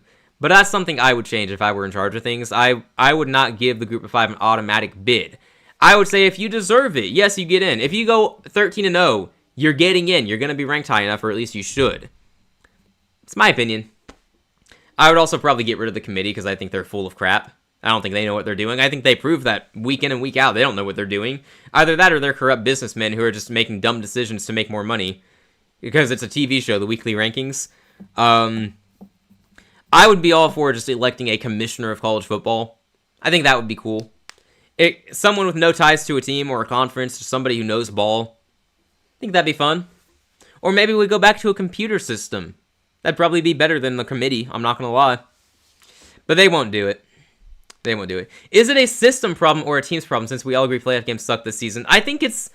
Okay, so it's a little bit of both. I think it's mostly system. Another system problem we haven't touched on is NIL, which I'm not saying players shouldn't get paid. That's not my stance. But I am saying it's changed the game, and teams don't have the high-level depth they used to have. Like, previously, you could have a team lose a star player, and you go, okay, next man up, because we have a highly ranked recruit. We don't have that anymore, not really. Like Georgia, we don't have the depth we used to have. We develop players really well, so we can compensate sometimes, but oftentimes around the country, teams are not as deep, and they don't have as much depth, and when they deal with injuries, it really shows. Like Alabama down the stretch dealing with injuries, they were not the same team in the first half, the second half of the season that they were in the first half. So I think teams are not as good as they used to be, and we will never have a super team like 2019 LSU. I don't think we're going to get that ever again. I don't think we're going to have a super team again. I don't really think we'll have a dynasty again either. Maybe we will, I don't know. But my guess is it'll be a long time. I don't want to definitively say dynasties are dead, but it'll be much harder to create a dynasty nowadays. So I think the change in college football with NIL and everything, transfer portal being so active, I think that has made it to where teams are just not as good, and they have more weaknesses, and they're more streaky, and you can't trust many teams. Like this year, Ohio State and Indiana were the only teams we could trust, and then as it turns out, Ohio State was, they barely faced good defenses all year, and then they faced a good one in the playoffs, and look what happened. So, yeah, I think it's a team issue, but I also think it's primarily a system problem. And we're starting the second half here. Gunnar Stockton looking to throw across the field. It is incomplete. It was batted. Dang it. Okay. All right, guys, I'll stop my ranting about the system, which, again, I don't like the committee. I don't like how we decide playoff teams. I don't like how everything's laid out. I don't have all the answers or anything. I'm just saying that there are problems, and we need some answers. I have some ideas, just... I'm not going to be the one who creates an idea. I'm not. I have no pull or power in the college football world. All I'm doing is killing time by talking about the problems. 2nd and 10. Chauncey Bowen's the running back in the backfield next to Stockton here. To his left. Branch in motion. Gunner is going to hand off to Bowens. No, he keeps it. He's got a block. He's going to gain about 4 yards. So we got 3rd and 6 coming up immediately, facing a 3rd down here. Okay. All right. It is 21-12 here in the 3rd quarter. Georgia with the lead. We got to hold on to that lead for dear life, man. I don't care if we win by double digits. I don't care if we win by 1. We just have to win. Margin of victory does not matter. But also, let's run up the score. Can we convert here in 3rd and 6, please? Please. Let's get it. 3rd and 6, Gunner. Show us something, man. Cash Jones to the back to his left. Taking his time, snaps the ball. It's a quarterback keeper. Why? Why? It's 3rd and 6. Ole Miss is all over it. It's no gain. Why did we do that? Is it just me, or was that... Why? Okay. Well, we go 3 and out immediately. with 2 designed quarterback runs. Why? Mike Bobo, please explain yourself. Why? All right. 4th and 6. We are going to be punting here. That drive took up about 90 seconds. Good thing we got Thorson. He can punt amazingly well. Here we go. He booms it here. It's going to be fielded at the 20 for Ole Miss. All right. Yeah, I didn't love that drive. We tried to pass on 1st and 10. I'm okay with that. Personally, I probably would have handed it off to Frazier to start the drive, but okay. Incomplete pass. Oh, well. It got batted down. Great play by the defense. And then we do back-to-back quarterback runs. The first one, fine. We gained 4 yards. But why are we immediately doing the same thing from 6 yards out? What is the probability that we convert from 3rd and 6 with a quarterback run? Like, I'm no shame, no dissing Gunner. He is obviously capable of picking that up. Just, there had to be a better play call there, right? All right, Ole Miss's offense out there already. 13-24 on the game clock here. Come on, defense. They got it at their 21. Shotgun formation. They got a player in motion. Chambliss. About to take the snap. Here we go. Calls for it. It's going to be fakes the handoff to Lacey. He throws. It is. Receiver turned around and got it. Great catch. Great catch. First down, Ole Miss. That was a great catch. You can watch that unfold. The receiver turned around expecting it. Robinson in coverage, I believe, was not expecting it. Didn't turn his head around. Never saw it. Stribbling with the first down catch of about 15. Dang it. Actually got closer to 20. Okay. No, great play by Ole Miss. That, man. Chambliss up to 179 yards now. Ball at the 40. Here we go. Lacey in the backfield by Chambliss. He's talking to his line. Here we go. Come on, defense. Takes a snap. Gonna hand off to Lacey. Lacey is not gonna get anywhere. Our run defense starting strong here in the second half. There we go. Lacey ran wild on us in the first half, so hopefully if we shut down the run here, that'll help us with their offense. One of our guys had his helmet fly off like immediately in that play. I don't know what happened there. He must have gotten popped. But all right, 2nd and long coming up, 2nd and 10. 12:25 and counting down on the play clock. I would imagine they're going to do the traditional, Ole Miss snap the ball, RPO, immediate throw for 7 yards. We've seen that basically every drive in this game. See if we get it here. Chambliss takes the snap. Looks to throw. Pressure comes. He gets it out. It's going to be complete for about 8 yards. It wasn't an RPO, but it was a fast throw for about 7 to 8 yards. That's Wallace again. He's had at least 5 catches in this game. Been the go-to guy for Chambliss so far, it looks like. All right, big 3rd down here at the 48. Chambliss gets it out. It's a screenplay. He's met. He is a yard short. They try to move fast. They do a screenplay. It doesn't work. 4th and 1 coming up, and I would expect them to go for it. I absolutely expect them to go for it. Oh, boy. Come on, dogs. Let's get off the field. They are going to go for it. Yep, of course. And they're pretty good at going for it, generally. 20 for 29. Come on, defense. It's just 1 yard. They're in shotgun formation, surprisingly. It goes to the Lacey. Oh, he's short. Let's go, defense. Let's go. Direct snap to Lacey. He gets nowhere. He's met immediately. We read it perfectly. Let's go, defense. Turnover on downs. Whoo, boy. All right, that had me nervous, man. That had me nervous. They snapped it directly to Lacey. I am stunned that they did that in shotgun formation. If you're going to run the ball, why are you lining up 5 yards out? It's a yard to go. But okay, they give it to Lacey. Great play by the defensive line. We are all over it. The Dogs get the ball in Ole Miss territory. Got a commercial break here. We'll see what we do. Hopefully, we can score on the next drive. 21-12 remains the score. Dogs with the lead. Let's freaking go. You love to see it, man. You love to see it. Just have to capitalize. Alrighty. Got a commercial break now. And hey, if anyone's enjoying the show, we'd appreciate if you did that subscribe button. It's completely free. We'll be doing the next Georgia game as well, assuming we hold on and win, of course. We'll be on for the next Georgia game. And we're an NFL channel, too, so we do a lot of Carolina Panthers content. We'll be doing the Panthers game on Saturday. We'll probably do another NFL game on Sunday as well. Maybe Sunday Night Football. But yeah, we do predictions, rankings, all that good stuff, and of course a lot of rants on this channel because I am a ranter, as it turns out. So, hey, if you enjoy it, feel free to subscribe. It's completely free, and that way you catch all of our future stuff. If you don't want to, though, hey, up to you. No pressure. You're welcome to keep watching without subscribing. Up to you. But we got the commercial break here. Let's check out some stats now, by the way. We haven't done that in a minute.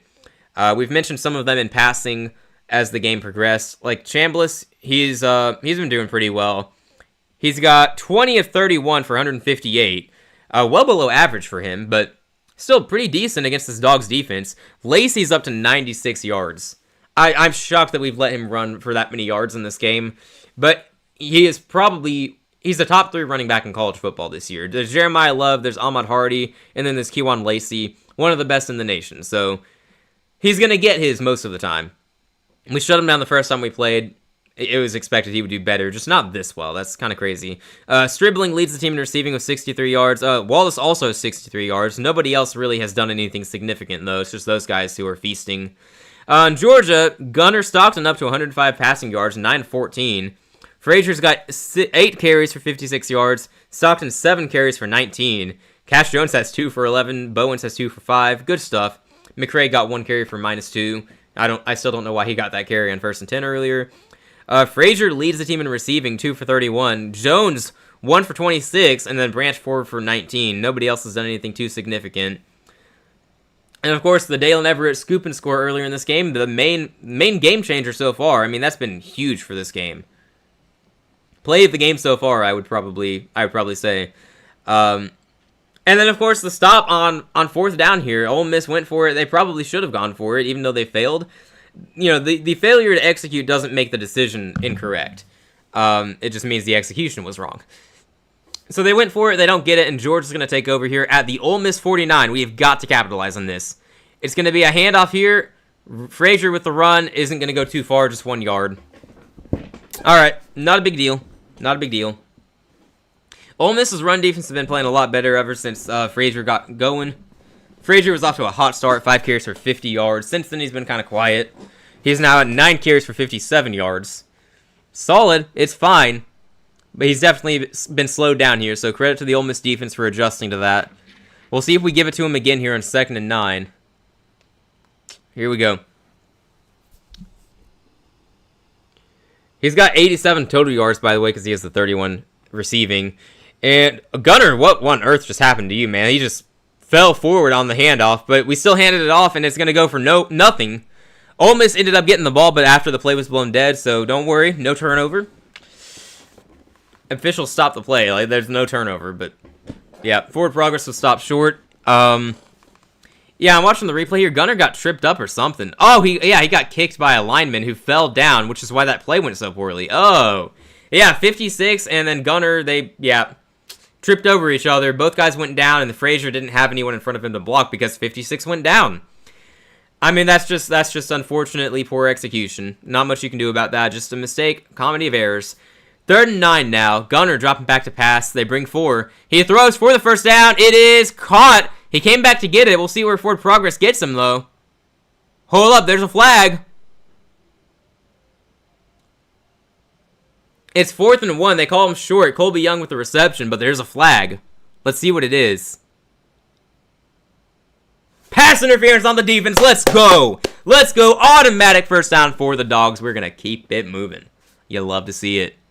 I haven't seen the replay yet. I don't know if it was the correct call or not, but we will take it.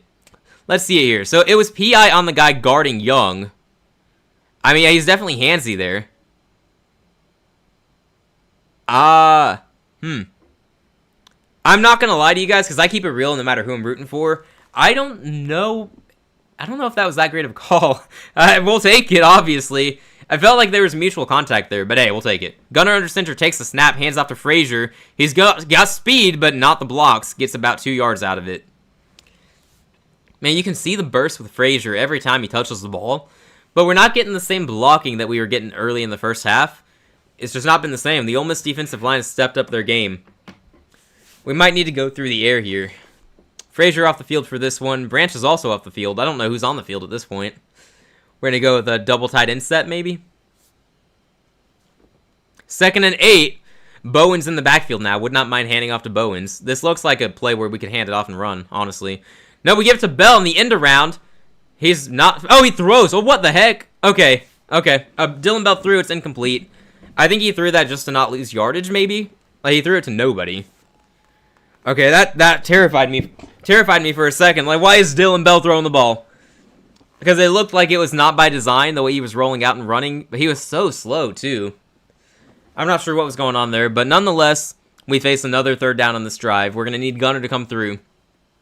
Yeah, I don't love the play call. If we're going to run it, I want it to be with our faster players. I don't want it to be with Dylan Bell right now. Alright, 3rd and 8 now. We're at the edge of field goal range. It'd be a deep kick. Gunner dropping back. He's got time. He throws for the first down. It is incomplete.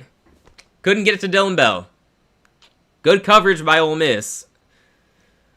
I guess we're going to be going for the field goal here. Alright. That's fine. Not a great drive for the offense, though. I mean, we start the ball in Ole Miss territory and we couldn't do anything. It's disappointing. Alright, Woodring going after the field goal. Haven't seen how long it'll be yet. His career long is 55. This is 55. So this will tie his career long if it's good. Come on, man. Here we go from 55. Woodring. Kick is up. It is. That looks good. No, it didn't have the power. It's no good. He had the angle. It looked like it was going to be good. It just did not have the power to make it all the way. Alright. That sucks. So the score remains 21-12. That's very disappointing. We start with the ball at the Ole Miss 49-yard line, and we can't score points. I mean, Woodring barely misses that. They're showing the replay here. Like, that is agonizingly close, man. You got him. Yeah. That's tough, man. That's tough. Not much you can do about that. So the score remains 21-12. Not the end of the world. Plenty of time left. Obviously, you wanted the 3 points, but it's not like that's a game changer. At least we hope it won't be. So, alrighty. Yeah, what a disappointing first half so far on offense. Not really getting it going. Ole Miss's defense has definitely played a lot better here so far. Hopefully we figure it out. We are usually a second half team, so it's a little surprising to see us struggling as much as we are right now. But on the bright side, our defense has played well so far. If we can keep that going, we're good. But yeah, 21-12. They have to score twice to even take the lead, while also keeping us from scoring. Still feel good about our chances, but our offense is going to have to do more. They've stopped the run game with Frazier. Alrighty, well, we got the commercial break here. Hey, thank you all for watching and listening. Hopefully, if you're unable to watch the actual game or listen to the actual game, we appreciate you being here to listen to my rambles and yapping. Hopefully, I'm doing a decent enough job telling you what's happening. Hopefully, you're enjoying it. If you are, hey, feel free to hit that subscribe button. Completely free to do so. We're trying to get to 500 subs. We got about 18 to go, so hopefully we can do it. Alright. So, commercial break here. Let me check Twitter here, see if I've missed anything important. Sometimes there's some injuries we want to keep up with. I don't think we've seen anything yet. Let's see. Yeah, other people online are calling out the play called by Ole Miss on 4th and 1. Yeah, we were saying that too. Like, why are you doing that in shotgun? Yeah, so not a lot of original thoughts so far. Not like I've missed anything interesting, it appears. Okay. Okay. Alright. Oh, we still got the commercial break here. When we return to the game, Ole Miss's offense will be back out there. They've not had a lot of success lately. They've also been hurt by a couple of key drops by their receivers in this game. Hopefully that continues. I'm not going to lie, though. It does feel like they are due for a good drive. Hopefully that is not the case. Hopefully we continue to get off the field here. Our defense has been playing really well here in the second half. We just need that to continue. Another turnover would be nice. I mean, the main thing that's given us this lead, because without it, it'd be 14-12. We'd still have the lead, but the main thing having us feeling good is that scoop and score earlier in the game on the Lacey fumble. If we can get another turnover, that'd be huge. A lot to ask for, I suppose, but Chambliss has not made a lot of mistakes. We could use a mistake from him here. Returning here, 8:33 on the clock. Each team has all 3 timeouts for anyone interested in that knowledge. 21-12, Ole Miss needs some points here to stay in this game. Here we go. Here we go. That defense is playing well for Ole Miss. Can their offense come through? 1st and 10, Chambliss takes the snap, fakes the handoff, he throws, it's going to be caught, and the catch and run across the 48, 50-yard line gets the first down for Ole Miss. Dang it. I mean, you could see that coming immediately, too. Like, it was obvious who he was throwing to as it unfolded. Scribbling up to 75 yards after that. Come on, defense. Ball at the 49 now. It's a handoff to Lacey. He's got some room. He takes him into field goal range. Short of the first down, though. So that's a good sign, at least. Oh, this Ole Miss offense is hard to stop. If they get rolling, that's a bad sign for us. Joel, hello. Seems like almost everyone got us winning with the exception to Chris and Sims. Actually, yeah, I've seen that as well. A lot of people are picking Carolina to beat Tampa. I don't like it. Don't like it at all.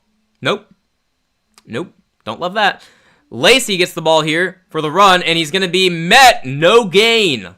3rd and 3 coming up. They're on the edge of field goal range. It'd be a deep kick from here, but I've got confidence their kicker can make it from 60 yards.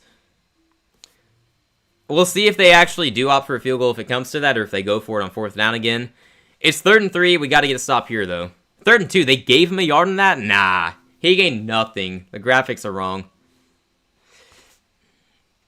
It's 3rd and 2. Bolden up to 9 tackles. Good for him. It's pretty solid. Got to get to the 40 for the first down, it appears. 7 minutes on the clock. Shotgun formation. Chambliss. Running back to his left. Player in motion. Takes a snap.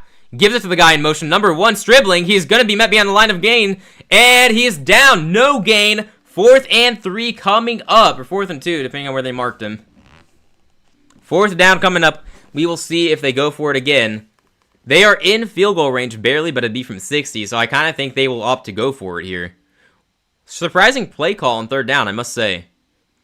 And yeah, they go for it. They're lined up out there. Chambliss is out there with the back to his left. Alright, come on, defense. Can you do it again? Can you do it again?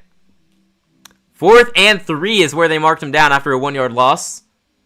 Shotgun formation, Chambliss takes a snap. Pressure's coming. He's got time, though.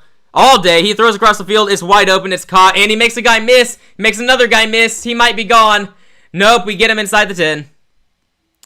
You've got to bring the pressure, you've got to get after him, but we couldn't break through. Chambliss had all day to throw, eventually somebody got open. The catch and run takes it inside the 10, it is 1st and goal, Ole Miss. What a disappointment. That should not have happened. That absolutely should not have happened.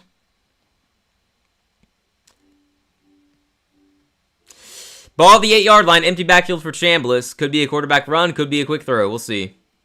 Player in motion, Chambliss gets the ball. It's a quarterback run. And fortunately, the Dogs were ready for it. Only a gain of 1. Dude, I can't believe we gave up that big play on 4th down. He had all day to throw. He found a guy open. We've seen that pretty consistently from Chambliss today. If you give him all day to throw, he's going to find somebody open. Somebody on that offense is going to get open. They have a ton of talented pass catchers on this team. We can't let him have all day. Nope. 2nd and goal now from the 7-yard line. Chambliss, shotgun formation, running back to his left. Player in motion. Takes the snap. Going to give it to Lacey. Lacey's got the edge. He's going to get in for the touchdown. Lacey gets his team on the board. That's going to make it 18-21. Well, we had a nice run there on defense where we kept him out of the end zone. We got some good plays on defense. We fell apart there. It is unacceptable to give up that big of a play on 4th down and short. But Lacey gets into the end zone for 6. 18-21. I assume they're going for the PAT here. We will see. It'd be a mistake to go for 2 and keep it a 3-point game, you'd think. Look, as we said throughout the game, there's no shame in letting Lacey have a good day. He's one of the best running backs in all of college football. It is what it is. He's going to get his. Oh well. PAT is up and good. That makes it 19-21. What a score. 19-21. Georgia keeps the lead, but their offense has been cold for a little bit now. We're going to have to get going because their offense is going to figure things out. They are figuring things out. What a disappointment.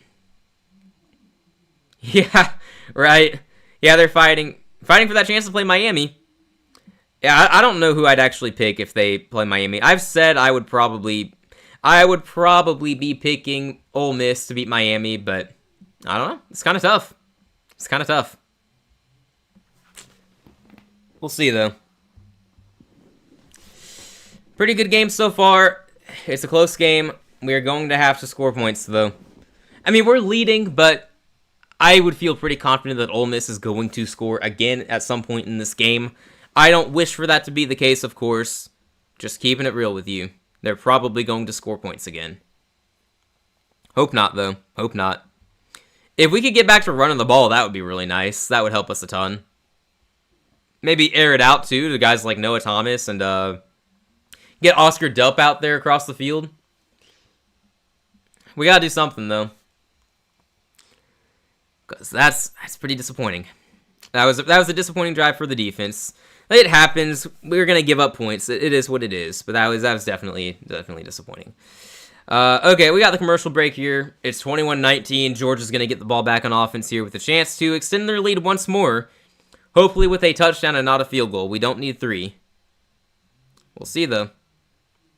We will see. Oh man, we lost a sub during the stream. I wonder what I said that offended somebody. Whoops. Hey, streams aren't for everybody, I reckon. This is what it is. Alrighty. We're 18 away from 500, though. We are keeping an eye on that sub count, because 500 is our big goal. We're trying to hit it by the end of 2025. Couldn't quite get there, so now we're just trying to get there as soon as we can this year. Doing whatever we can, working hard. So, hey, if you're listening and you haven't subbed yet, we'd appreciate your help. If you're enjoying, then hey, why not? It's completely free. And that way you'll catch all of our future stuff. But hey, up to you. Alright, we got the game returning soon. The broadcast has returned at least to talk about Ole Miss and their offense. Go figure. Their offense is playing well. Credit where it's due. They've had some good drives. Our defense has made some good stops, but we might have to step up again later in this game.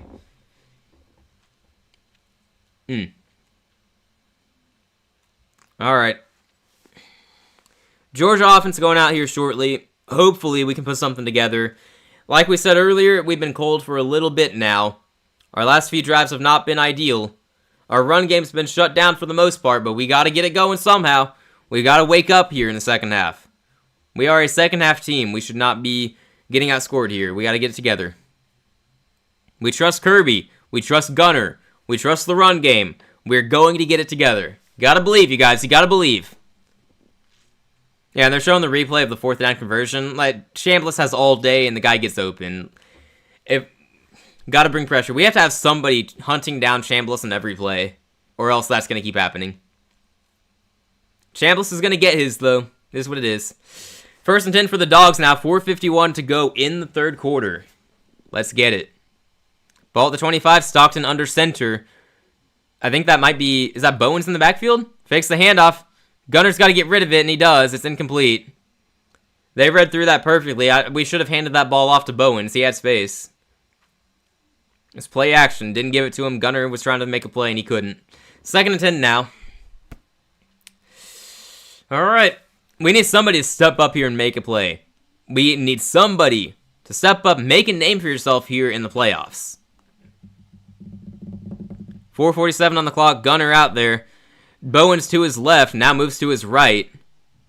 Tells me it's not a run. Never mind, it's a run. Bowens has it. He's going to get about 5 yards before going down. Forward progress should give him 5. We'll see if they give him 4 instead, though. Never know. 3rd and 5 or 6 coming up. 3rd and mediocre, very manageable, but we have to have a play here. Please don't do a screen. Please don't do a quarterback run. Let's do something simple like a mesh concept or a slant, a post. 3rd and 5. They do give him 5 yards. Good for Bowens. 4:15 and counting down in this game, or in the third quarter. Stockton. He's got Cash Jones to his left. Dylan Bell on the far left here. Gunner gets it out immediately. It's batted into the air. It's batted and ricocheted. It's incomplete. It is 4th and 5. We're going to be punting.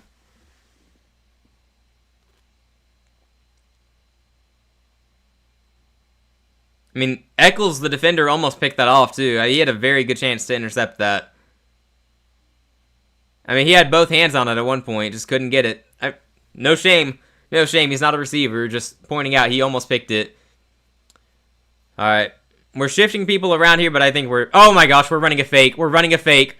We're running a fake. He throws. It's caught. Let's go. Completes the fake punt. Pass for the first down. You had me so nervous there. Oh, my goodness. Kirby Smart pulling into his bag of tricks. Gets a fake punt here. Oh, man. Fake punt for 16 yards. Was that Lawson Lucky who threw that ball? Oh, my gosh. That is so cool. Let's go, Lawson Lucky. You love to see it. Oh, man. I was so nervous. I saw guys shift around. I thought, no, we're not doing this, right? Honestly, he didn't have to throw that, too. He could have run for that. What a great throw by someone who's not a quarterback. Great catch. It's a first down on the fake punt. Wow. Okay, calm down. Gunner under center is going to keep the ball. He's got all day. He's going deep. He's going deep. He might have a man. It is overthrown. It's overthrown for Humphreys. It's incomplete. Okay. That's all right. And yes, that was Lawson Lucky on the fake punt throwing to... Or no, it was Lawson Lucky who caught it. Okay. They were talking about Lawson Lucky. He was the receiver. It was Landon Rolden, a receiver I've never heard of, who threw that. I can't believe we did a fake punt there. That is wild, man. 2nd and 10 now, though. We need more on offense here. It can't be the special teams completing passes. We need Gunner to complete something here. Come on, let's get it. 2nd and 10, 3:07 here in the third quarter.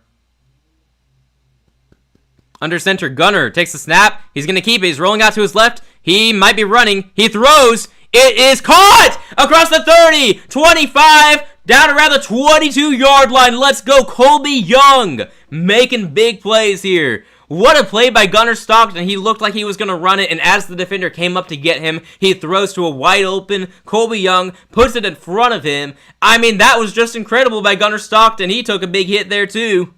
What a play.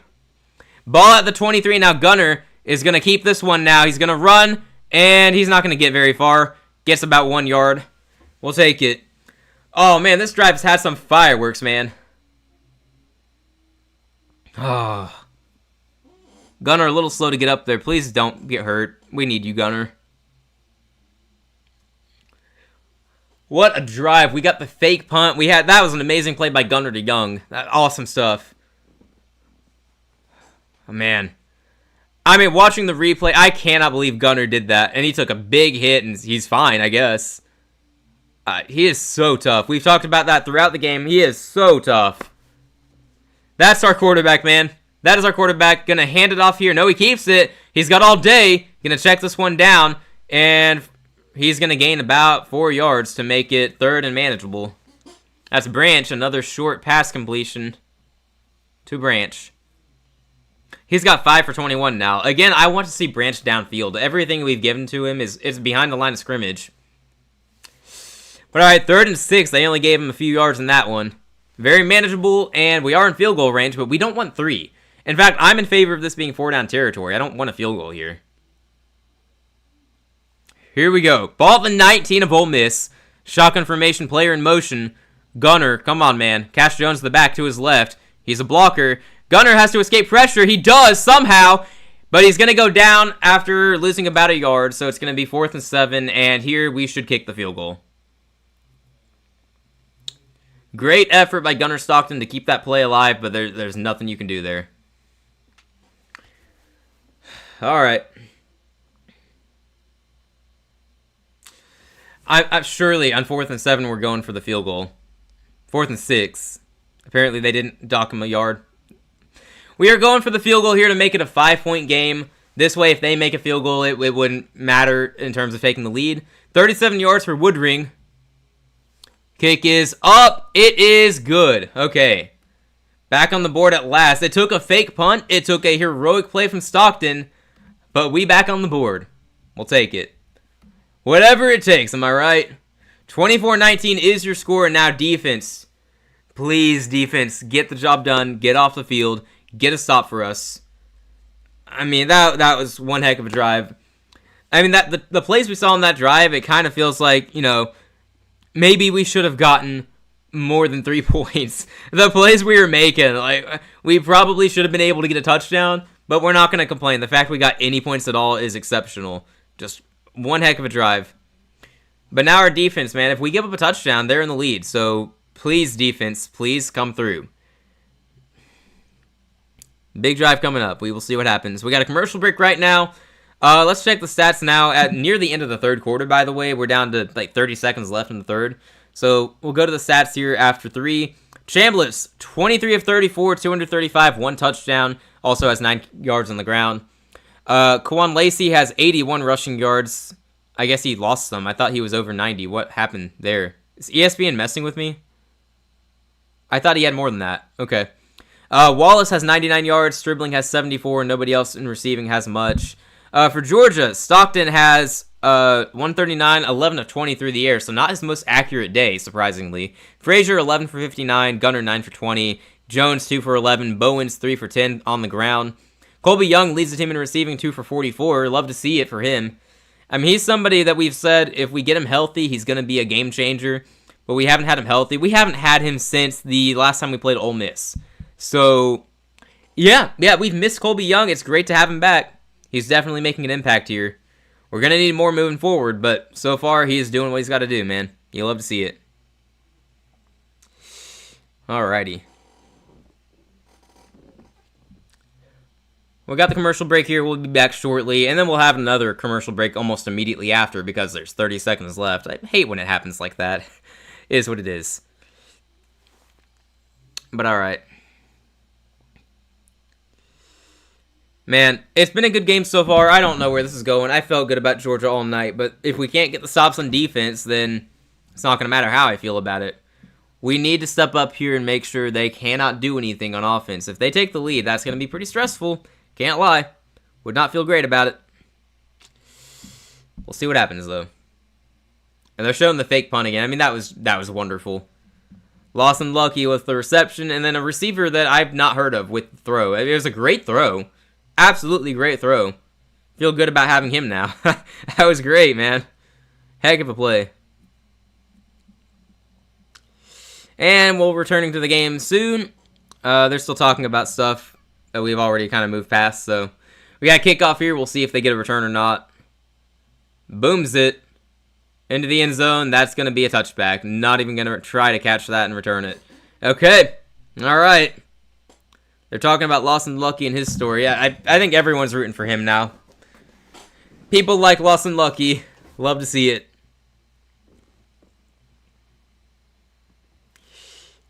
Alright, so shortly we will see Ole Miss offense take the field. And last time we saw them, they kind of got going. We kind of said previously, or I think I said, they're due for a good drive. And they had it. They also had to convert on fourth down to keep that drive going, and they did. It matters, but we were that close to stopping them. We got to stop him here. On the 25, it's a handoff. He's going to lose a yard. Let's go. We're ready for that one. Let's get it. Let's get it. Okay. And that might be the end of the third quarter. Like we said, we're going to go from commercial break to one play to immediate commercial break because that's how that goes. Or they're lining up, actually. They might snap it again. I don't know why they would. I don't think they're going to snap it. They're just trying to get us to jump. Yep, no snap. That will do it for the third quarter. The Dogs with the 24-19 lead, holding on for dear life. Gosh, man, this is stressful. It's absolutely stressful, man. But look, we're built for this. We have gone through all these comebacks in the fourth quarter and second halves. We've battled through adversity all season with the comebacks, and we've grown so much as a team. All season, we've been building toward this moment. We have got to hold on in the fourth quarter. We know we can. It's just a matter of executing. But all right, another commercial break, which means another few minutes of me trying to figure out what the heck to say so it's not just silent around here. Why do we have to do the back-to-back commercial breaks? Come on now. That's tough. All right, They got second and long when we return. I would imagine they're just going to do the standard quick pass to get 7 or 8 yards and make it third and manageable. They're kind of predictable like that, and also it's kind of hard to stop that. So surely that's what they'll do when we return. If it comes down to our offense winning us the game, we know we're capable. We haven't had a lot of good drives here in the second half so far, but if it comes to that, we trust Gunner. So we'll see. Let me take a quick sip here. All right.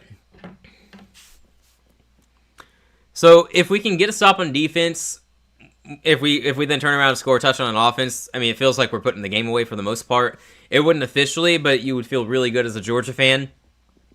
Even a field goal on the next drive to make it an 8-point game would be pretty helpful. I don't know how this is gonna go. I'm nervous. I'm always nervous in these situations, even though I have a lot of confidence in Kirby and the DAWGS to get the job done, because we've been in these spots so many times before. Doesn't make it any less nerve-wracking. That is worse than the NFL ones. What do you mean? Sorry, what is that in reference to? I yap a lot. I'm not sure what that is.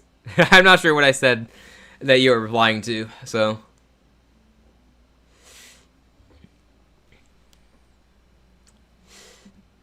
Yeah, hopefully we can come out swinging here in the fourth quarter. Get off the field, put some points up on the board.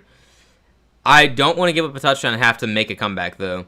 That might be where we're going with this. Don't know. I hope not. But that's definitely a possibility, so fingers crossed it's not what happens.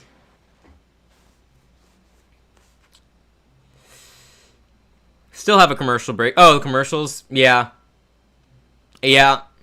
Yeah, it's pretty annoying, isn't it? Why do we have to do that? We just had a commercial. Oh, well. It's fine. We will wait it out. We will patiently await the return of the game. Sitting through a few more minutes of commercials, and hey, there we go. They're done. No more commercials. They're interviewing Kirby on the sideline right now. Talking about physicality and whatnot. Alright. 75 straight wins when leading in the fourth quarter, I think is what the graphic just said. That's insane. But like I said... Sorry, my chair keeps falling down. I need a new chair. But like I said, we are used to this. We've been in these situations before, close fourth quarter games. Usually we're the ones trailing. We are comfortable here. We just have to... We have to execute. 2nd and 11 here to start the fourth quarter. Chambliss, he's got time. That's not good. Oh, we might get him. No, he got rid of it. No way. He got rid of it, and he's going to get the first down. How? He got a shovel pass off as he was about to go down. We were finally going to get him. I mean, we had him going to the ground. Good grief. There's not much you can do about that. Apparently, he stepped out of bounds or something, because it's 3rd and 7 now, so we can get off the field. Still, one heck of a play. Come on, defense. Come on, defense. Do the same thing, except bring him down. We bring pressure. He's on the run. He's going backwards. Inside his own 5-yard line now. Please, somebody get him. He throws. Wide open. Caught. Oh, we got a hit, and we didn't tackle him down, of course. Somehow he completes the pass. It's caught wide open. The guy comes up and delivers a huge hit and doesn't bring him down. And I think he's injured too. Seriously? I mean, Chambliss is just looking filthy out there, man. But we should have been able to tackle Lacey down that play. That is egregious. Number 4 with the hit. You got to wrap him up, man. You can't just hit him. You got to wrap up. It looks like he was hurt too, but I think he's okay. Number 3 at the end. CJ Allen. No! Please tell me CJ Allen's not hurt.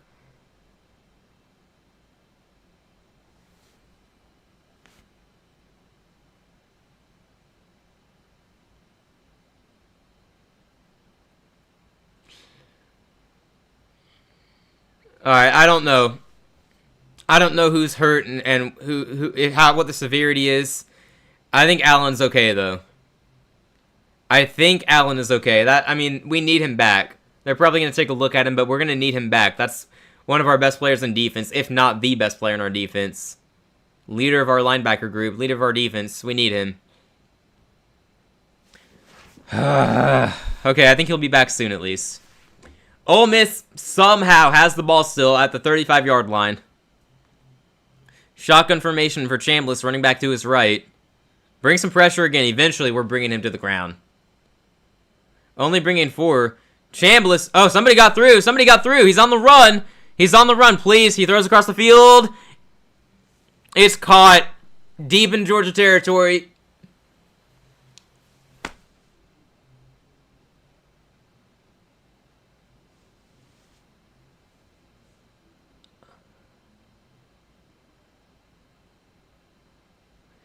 I feel like I'm watching a Madden game right now. What Chambliss is doing.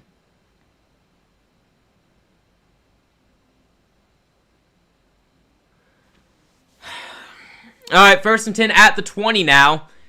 Chambliss looking to throw. It's a check down here. He's going to get at least 5 yards. We'll see where they mark him out.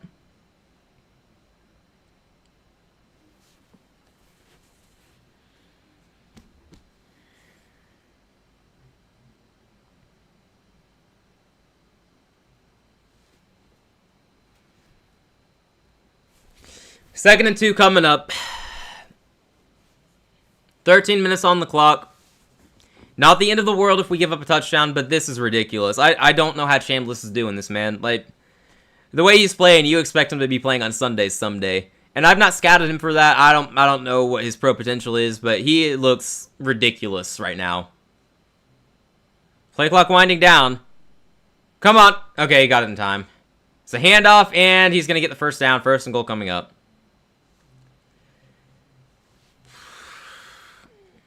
Hello, Daniel. Welcome on in.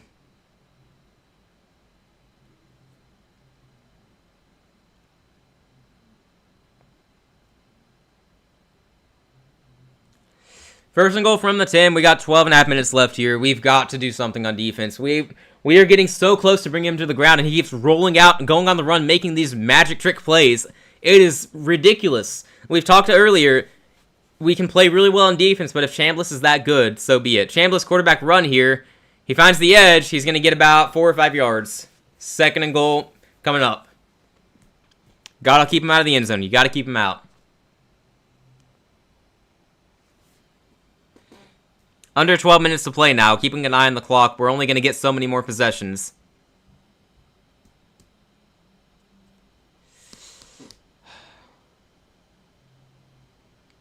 Come on, defense. You guys have so many talented players out there. We know you're capable of getting the stop here. Please, defense. Help us out. Somebody in that secondary, I need you to make a big play here. Let's get a turnover. It's a run here. It's going to go into the end zone.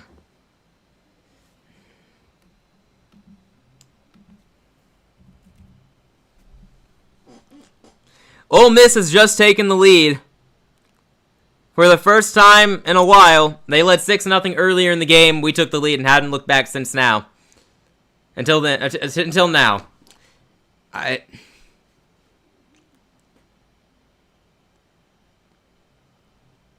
They're going to check to confirm that he was in.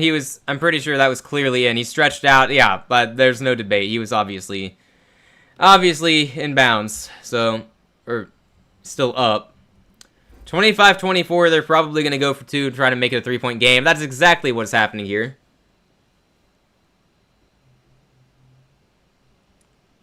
Chambliss empty backfield. Dropping back to pass, pressure comes. He gets rid of it. It is caught. That's good. It is a 3-point game.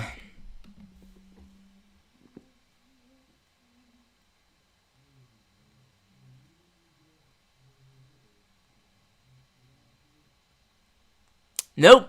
Don't like that. That whole drive was absurd. I can't hate on our defense. There is nothing we can do. Chambliss is playing out of his mind. A good quarterback is going to beat bad defense every time. That's what we're seeing here. He is playing out of his mind, and we are just keeping up. I cannot believe that drive. Gunner We need you to come through, man. Big game, Gunner Stockton. You got to come through. You got to help us out. You got to deliver. A field goal ties it at least, but we got to get a touchdown here. You know the rule. Field goals don't win you the game. Unbelievable. We got a commercial break here as we wait for our next drive. We got to do something. We got to do something. All the trends, all the signs, all logic says we would win this game, but here we are trailing right now. Somebody has got to step up and make a play. It's ridiculous, man. Chambliss nearly at 300 yards in this game, too. He's just unstoppable. Unstoppable. He's playing better in this game than he played the first time we played. I'll be very interested to see if he ends up playing his way onto an NFL roster. I don't even know if he's going to the draft this year, if he's returning to college. I have no idea. But I know that he is playing really, really well against a defense that's been playing very good football. Not much we could do there. Our offense is gonna have to put it together here. Yeah, I know as a fan that was a very deflating drive. I'm sitting here, I don't know what to say. That's horrible. It is deflating to go down like that, but there's plenty of ball left to be played. We have been in this situation. All we can do is trust Kirby, trust Gunner, trust the team to do what they've done time and time again and clutch up and make plays when it matters the most in the fourth quarter at the end of the game. We've got to trust in the dogs. It's all we can do here. We have to trust. No matter how difficult it might be, because I'm not feeling particularly great right about now. I'm just feeling nervous. Because Ole Miss is scary, man. Ole Miss is scary, and they've beaten Kirby twice in his career, by the way. Not many people have talked about that. We talked about it early in the season before they played the first time. Ole Miss has done fairly well against Kirby Smart. I don't know why.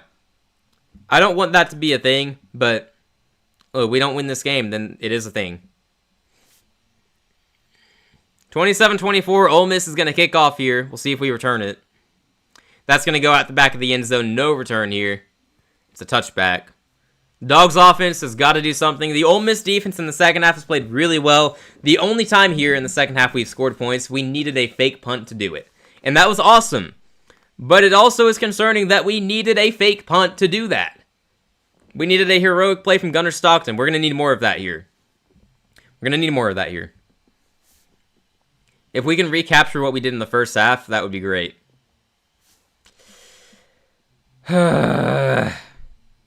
It's fine. It's going to be fine. You got to believe. I'm just yapping right now because I don't have anything else to do till the play starts. Here we go. Shotgun formation. Gunner takes the ball. Looking to throw. He's got to get rid of that. Pressure's coming. He did not react to that fast at all. Somehow stays up. Oh my gosh, he actually gains yards. Gains about 3 yards. I don't know how, but he did. Gunner Stockton. I was about to be really disappointed there because he reacted to that so slowly. The defensive lineman coming after him, it was like he didn't see him. He should have gone down there. He reacted way too slowly, but he made guys miss. He gained some yardage. It's still going to be second and fairly long. Just 2nd and 7. Oh, 2nd and 6. Okay, it's better. Frazier in the backfield. Behind Stockton. Looks like a handoff abruptly. Takes a snap. Gives it to Frazier. He's got speed. Doesn't have the blocks though. Same story. Gets about half the yardage. We're looking at 3rd and 3. They're showing replays that Ole Miss quarterback is playing out of his mind. Yep. Doesn't matter how much NFL talent this defense has. Does not matter how well they've played at points in this season or this game. Chambliss is playing outstanding football. You can chalk some of it up to the Ole Miss system and the way they run their offense, but that last drive showed you what Chambliss can do. That was all him. All him. 3rd and 3 now. This is a big one. Down to 10:15 on the clock and counting down. Ball at the 32. Stockton. Shotgun formation. Please do something here. Takes the snap. Dropping back to pass. He might be able to run for it. He tries. He's going to be short. 2 yards short. The offense in a critical drive in the fourth quarter just went 3 and out.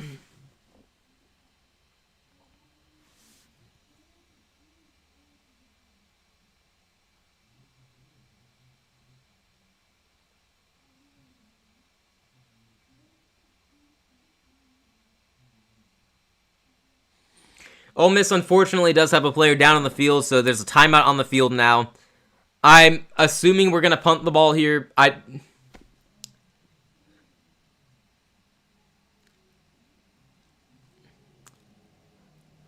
said that he might run for it because he had some space in front of him, but he was going to have to make it a really good run to get all the way there. You could just kind of see watching the play unfold, though. He was going to take off running. I hope nobody was open, though, because if someone was open, that was just a huge miss. Offense goes 3 and out on a critical drive. Our defense is going to have to make a stop now. And the way Chambliss is playing, not a knock against our defense, but the way Chambliss is playing, that's no given.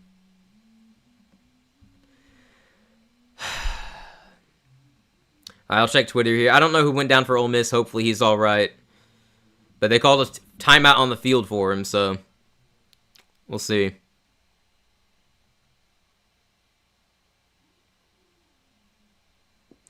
Well, we complained at halftime about how a lot of the playoff games have been terrible for the past couple of years. Leave it to Georgia to give you a close game. Y'all are welcome. Yep. It figures. That figures. Oh, this is interesting. Doesn't relate to us unless, we dip our go into the transfer portal to get him. But Minnesota safety Coy Parrish is entering the transfer portal. He's a two-way player. He plays receiver, returns kicks, and he's played some defense too. So that's a name to watch. He hasn't ruled out a return to Minnesota, but he's exploring options. I wouldn't mind going and getting him.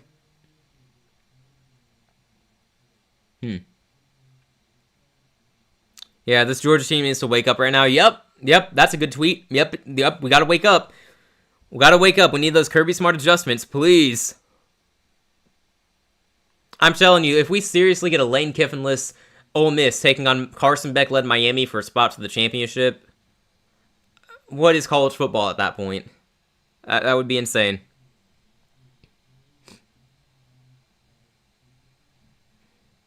Does anyone know if Lane Kiffin is at this game, by the way? There were rumors he was trying to attend, which I thought was ridiculous. Like, he needs to just stay away.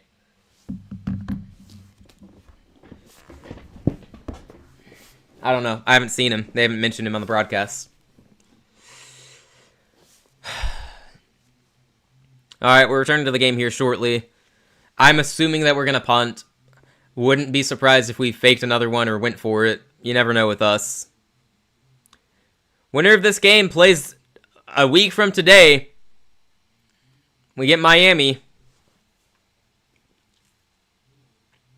And we are lining up to punt here. Oh, now we're getting rid of the punt team and bringing the offense back out. Okay. We're doing that. All right. Probably just trying to get them to jump, though. We're not actually going for it, are we? The ref is talking to Gunner about something. Empty backfield, Gunner. We snap it. We're going for it. Pressure comes. He has to run. He gets sacked.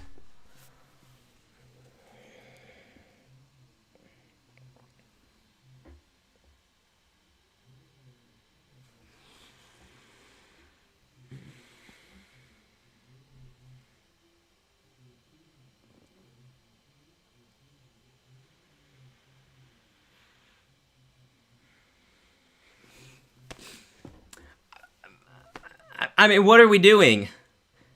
I wouldn't have gone for it there, man. We don't have to go for it. We have plenty of time. And the left tackle just whiffed. The left tackle was blocking the same guy the left guard was blocking, and the guy ran right by him. If you're going to go for it in this scenario, you have to have the perfect play drawn up. I don't know why we didn't have a running back out there to pick up any missed blocks either. Ole Miss has the ball at the 23 now. Chambliss takes the snap. He's going to go for the end zone. No, he doesn't. He throws short. That was just my negativity. They get the first down, though. Ball up to the 12-yard line.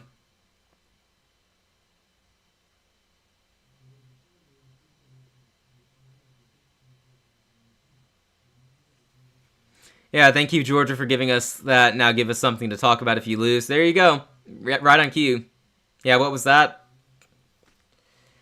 Going for it all in the end zone. It is caught for the touchdown.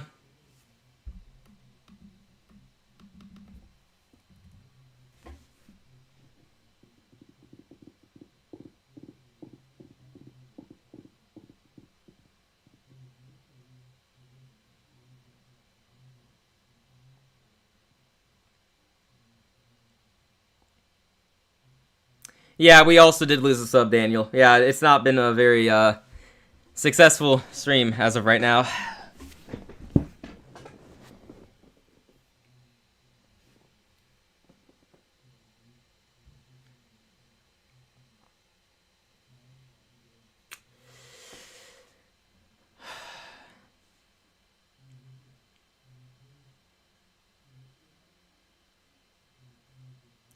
PA2 is up, and it is good. It is a 10-point game now. The only good thing right now is we have 9 minutes to play. I have no faith in our offense right now the way we are playing at the moment. I can't even believe in our defense the way we're playing. I mean, the moment we went for it and failed, I mean, I knew they were scoring a touchdown.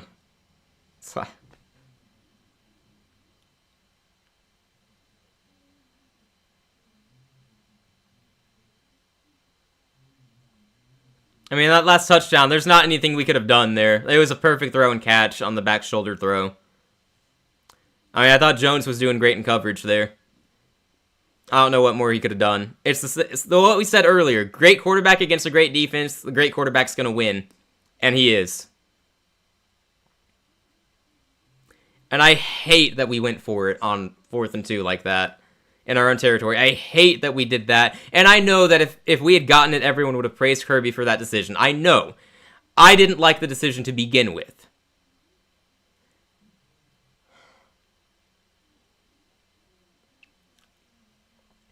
Chambliss has set a record for 13 straight completions in a row in the Sugar Bowl. It's a Sugar Bowl record. That, of course. Ole Miss setting numerous records against us. They kick off, it goes in the end zone, it's a touchback. We have 9:02 on the clock, all 3 timeouts. We have to score here, we have to get a stop on defense, and we have to score again. You can join those teams in the cold room of sadness. Yeah, well, game ain't over yet, but yeah, it's trending that way. If we lose this game, the winner of Oregon-Indiana is winning the national championship. I'm just going to go ahead and say that. No beef with Ole Miss, but I can't imagine Lane Kiffin leaves them and they win it all. As funny as that would be, I'm not going to lie. Miami's not winning it all, I feel confident. Alright, Gunner, you got to do something, man. Ball at the 25. They're showing pressure. We'll see if they bring any. They only bring 4. Stockton, he throws deep! 50-50 ball. It is incomplete. There's got to be a flag on that, right? There's got to be PI or holding. I mean, they were getting handsy. There's no way. Okay, they do throw a flag.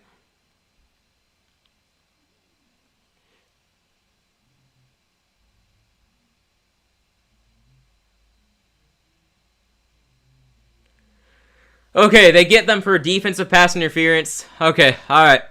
That's one way to move the ball. We'll take what we can get. Yeah, Braxton, I mean, you're all over him. You have to call that. Our guy couldn't have possibly gotten to the ball. Taylor could have gotten to it if not for the defender doing all that. And then the defender backs off at the very end when the ball hits the ground going, no, I didn't do anything. Nah, man, that's too much. Keeping him from getting to the ball. It's 15 yards from the previous spot. We have it at the 40 now. Gunner Stockton, shotgun formation, takes a snap. Pressure comes, he throws, it's just a dump off. It's going to go for, oh, he broke a tackle. He's going to get more than 5 yards. It was going to be 5. He gets about 10 for the first down. Frazier, good stuff, man. We are moving fast, though. Hurry up offense and play here. 8:40 on the clock. We got to score. Ball at the 49 of Ole Miss. Shotgun. Gunner takes the snap. It's going to be a handoff. Oh, he's got some room. Frazier. He breaks the tackle. Gets another 11 yards on the ground. There we go. Okay. All right. Lane Kiffin revenge saga for Ole Miss might just continue. I still got hope for the Dogs. We'll see, man. We'll see. It would be something if Ole Miss beats the one team Lane Kiffin didn't beat this year. I'll say that. Okay, ball at the 38. Come on, Gunner. Gunner, Frazier, somebody make a play. I don't care who. Doesn't matter to me. Just somebody. At the 38, Gunner, shotgun formation, takes a snap. Drops back. He looks his left. He doesn't throw. He's got all day. He throws across the field. Open. He couldn't get it. Young was wide open. And they couldn't connect. Wide open. Gunner's got a bloodied finger, too. Maybe wipe your hand off, man. He was wide open, I tell you what. I thought we were about to have a big play there. Good stuff from the offensive line, though. He had all day to throw. They just couldn't connect. All right, 2nd and 10 from the 38. Shotgun formation. Gunner takes the snap. Dropping back to pass. They only bring 3. He's got all day. He throws. It's wide open again. This time they connect. It is caught inside the 20 for the first down. That is White Melton. Is that what his name says? I honestly don't know who that is, but he got the catch for the first down. I chose to watch a movie instead of this, bro. I think you made the wrong choice. It's been a good game. I mean, I'm depressed right now until we make a comeback if we do, but this has been a fun game overall. We've fallen apart on offense in the second half while Chambliss is playing like he's Tom Brady out there. I mean, Ole Miss's offense looks like 2019 LSU against us in the second half here. Ball at the 18, Gunner, make a play here. Come on, man. 7 minutes on the clock. Dropping back to pass. They only bring 4. He's going. It's caught. No, it's dropped. Dang it. I was so confident Thomas was going to catch that. I was so confident because it's right there for him, but he didn't bring it in. So it's 2nd and 10. Clock is stopped at 7:08. At least we're in field goal range, so we can score and make it a one-possession game. We need a touchdown, though, realistically.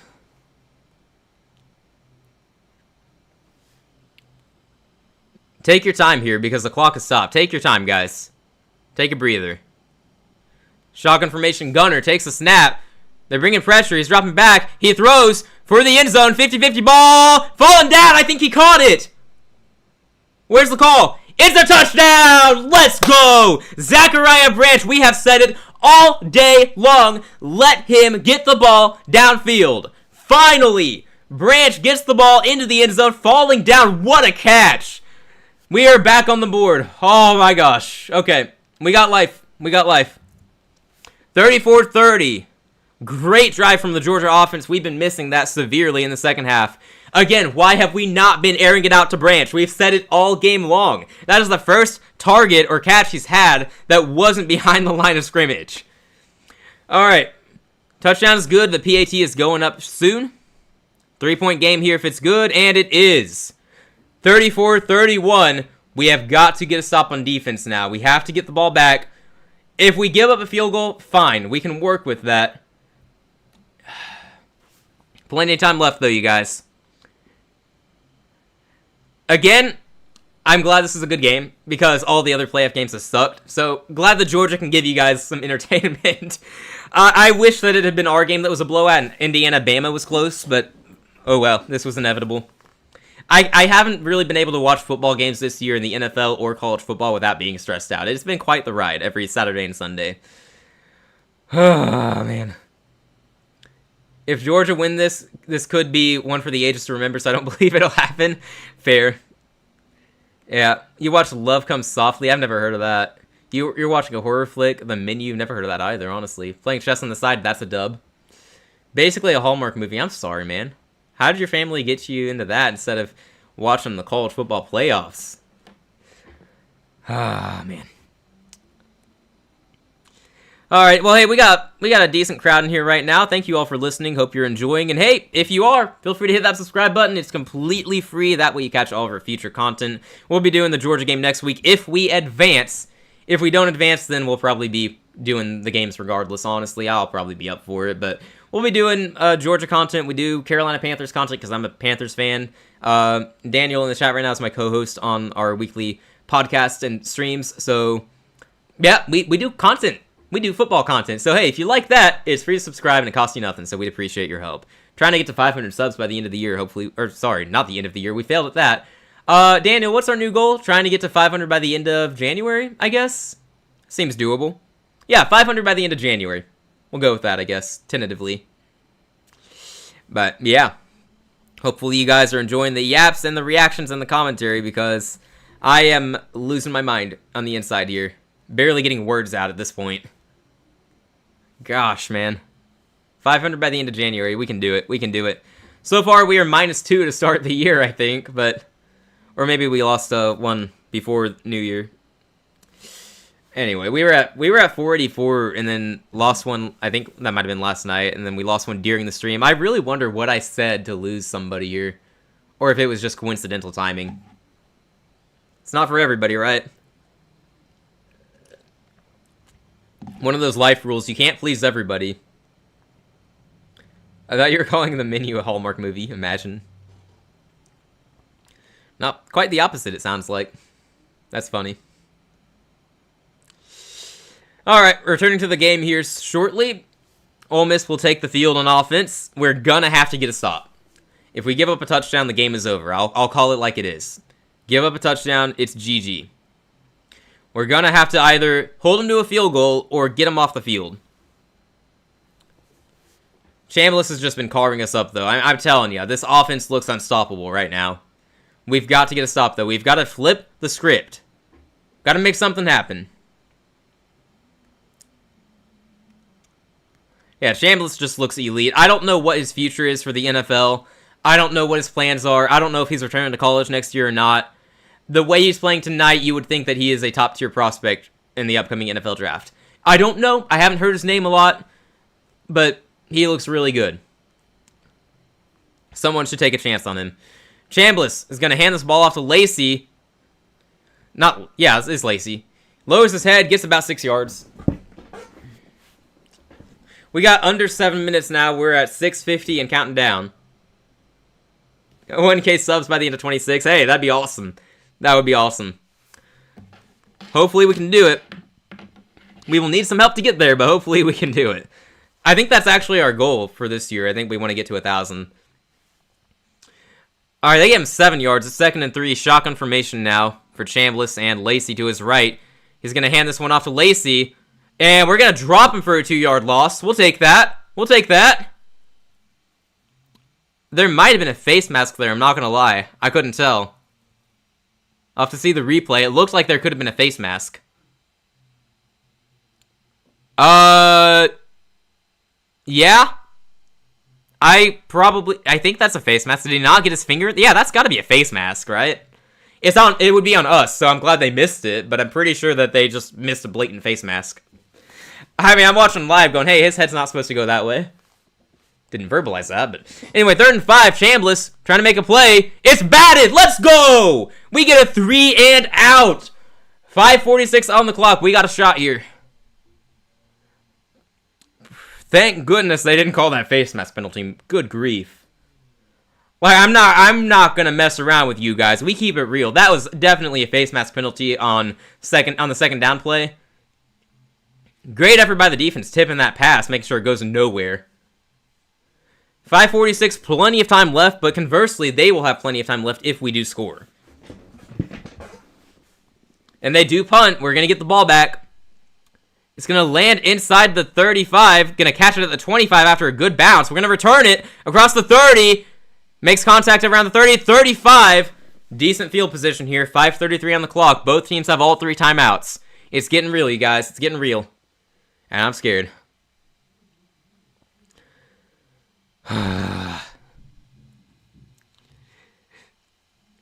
I'm sure people will laugh because they'll wish. Fans of other teams will be like, "You can't complain about this. You're lucky your team's in this situation." That's fair, but I am gonna say it is so stressful watching Georgia football this year and last year as well. It is so stressful. We are blessed to be in this situation. I grant you that, but also this is so stressful. Ball at the 36 now. 5:33 on the clock. We got to do something here. Come on, offense.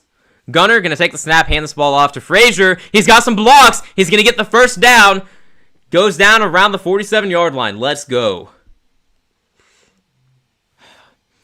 Man, here's the beauty of this. We're going to do this all over again on Saturday as a Panthers fan. That's another elimination game possibly. We lose that game, we have to rely on the Falcons to win on Sunday. So, yeah, elimination game season. It's a lot of fun. Very stressful.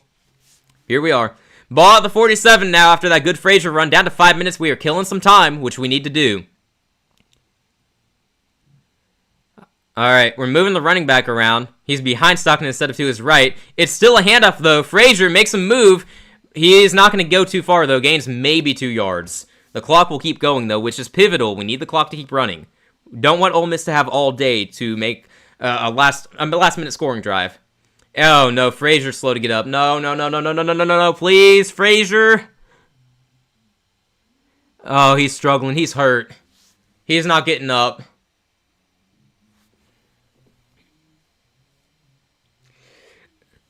Frazier down on the field right now being looked at.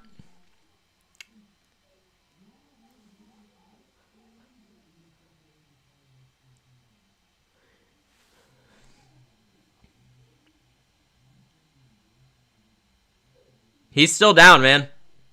I don't know what happened there. Let's see the replay.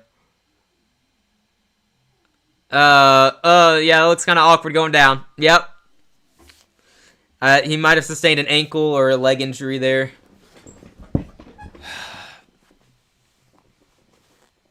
He looks like he is really hurting down there. He's up now, though. He's up now, getting helped off the field, it looks like.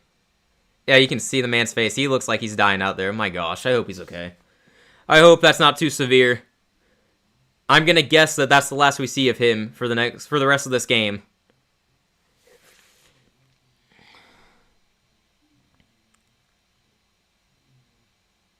Yeah, it would be wild if it happened. That's kind of my nightmare this week. Be a horrific start to the year for me. And we got McRae as the running back out there now. As a reminder, he is really slow, so I kind of hope we aren't running the ball here. Sorry, McRae. Hopefully Frazier's alright. I'd rather have Bowens out there right now, or even Cash Jones. He's made a couple of big plays for us. 2nd and 8, the clock is running. We're down below 4.5 minutes. Ball at our own 49 right now. Stockton under center. Takes a snap. He gives it to McRae. He got a block, though, but he's so slow. Why? He ends up losing a yard. You give that ball to Bowens, he's gaining at least 4 or 5. Why? Ugh. Like, I'm not trying to hate on Josh McRae, but he is so slow. We should really only give him inside zone carries at the goal line or 3rd and short scenarios and whatnot. He's slow. He's a power runner, is all we can really rely on him for. I hate that play call. It's 3rd and 9 now. Be interesting to see if this is 4-down territory or if we punt if we fail here. Gunner dropping back to pass. He's got time. Pressure's coming now. He's going to check this down. Are you kidding me? Are you kidding me? No gain. We just give it to Cash Jones, and he's dropped, and it...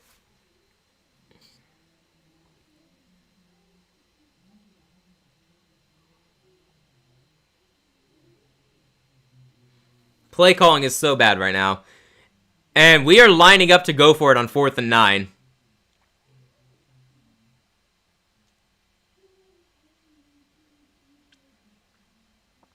Ole Miss is going to burn a timeout, though, it looks like.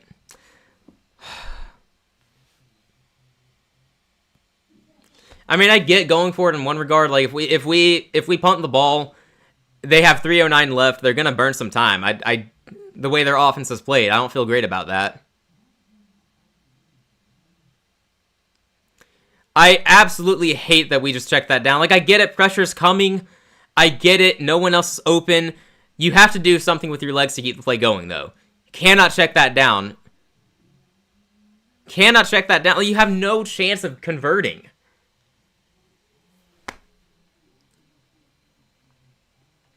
Fourth and 9 now. We'll see if we are going for it. Yeah, Gunner and the offense are going out there on 4th and 9.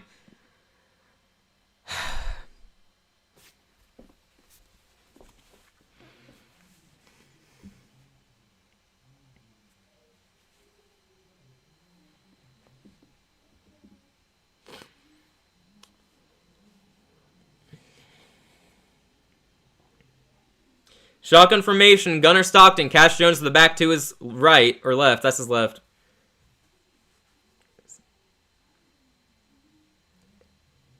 Wide open, it's caught, oh my gosh! Holy crap, we got it, it is a first down.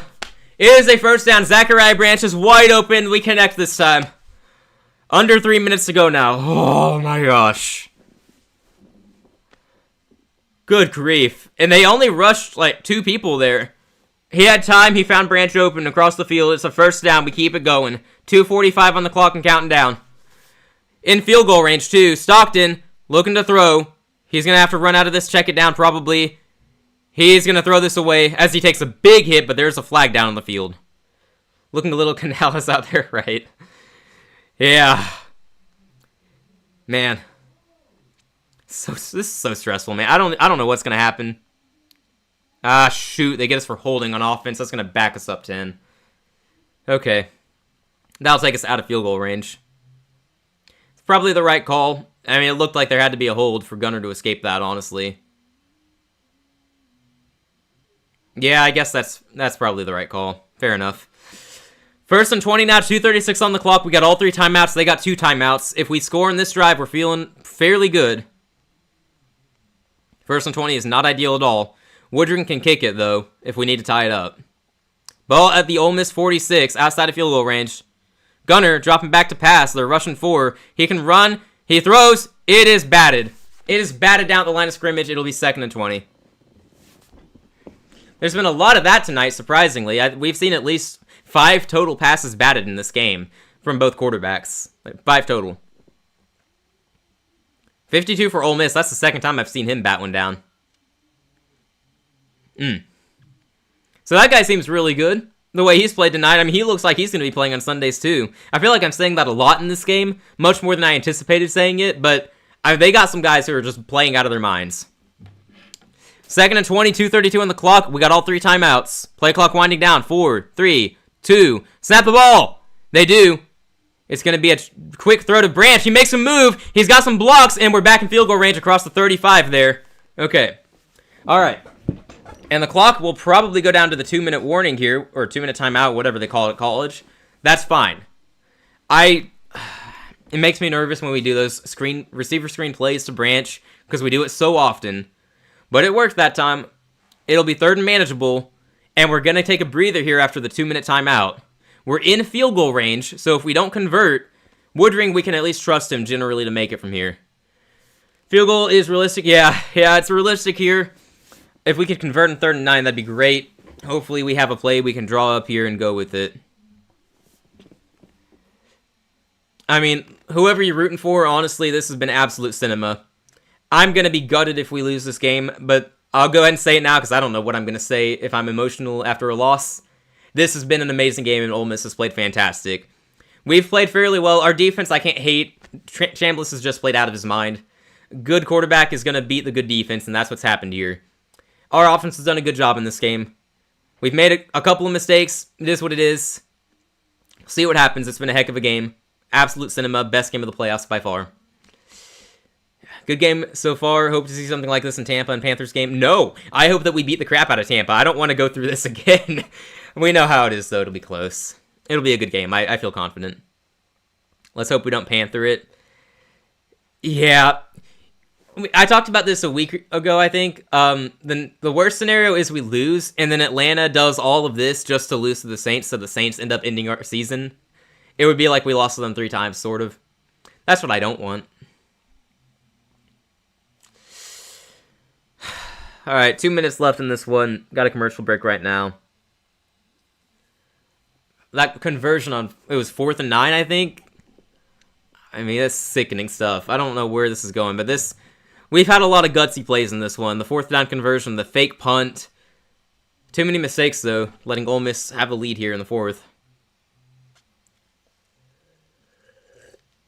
Whatever happens, I have no beef with Ole Miss, even if they beat us. I'm going to hate it, but hate the result. Not going to hate the team. I'm cool with Ole Miss. I interacted with a lot of nice Ole Miss fans back in the offseason. So I have a good view of their fan base as it is. I also have a lot of, I feel bad for how the whole Lane Kiffin situation went down. So in that regard, yeah, I feel a little bad for them because that was cruel. So I have no beef with them. So no matter what I say after the game, which I would imagine I'll be nice, but you never know. Whatever I say, Ole Miss fans, we're cool. I like you guys. I'll root for you against Miami if it comes to that. First time in history, a 3-game sweep to the Saints. Gosh, how disgusting would that be? And yet, it could happen. Spoiler alert, I am going to pick the Saints to win, or the Falcons. No, what was my strategy? I'm going to pick the Saints to win because if I'm wrong, I get to be really happy. There's no strategy there in terms of the matchup. It's just pick it to where I'm happy no matter what happens. Okay, 3rd and 9 here. Here we go. Ball at the 35. It's a deep kick. We want to get closer at least. Empty backfield for Stockton. Looking to throw. Pressure comes. He throws across the field. It's incomplete, but they throw a flag. There's a flag. They might get him for pass interference. Please, please, please, please, please, please, please, please, please, please, please. Fingers literally crossed here.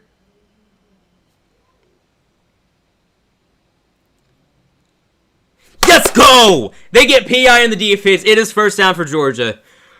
Oh my gosh. We were airing it out deep, going for a big play. And there's definitely some holding by 14 there. I mean, yeah, our guy couldn't get to the ball. There's a collision there. That's going to go against the defense more often than not.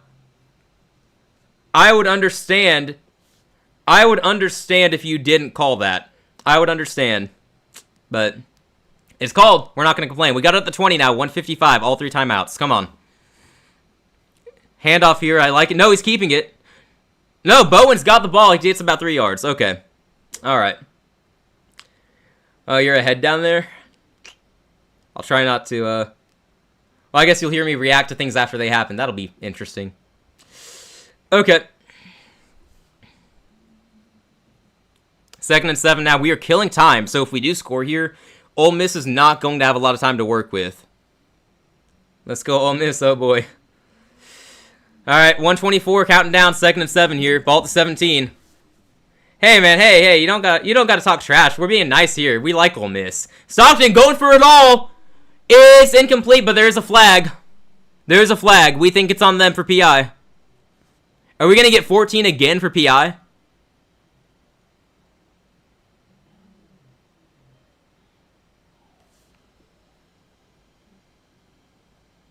Holding on the defense prior to the pass being thrown. Okay, we'll take it. We'll take it.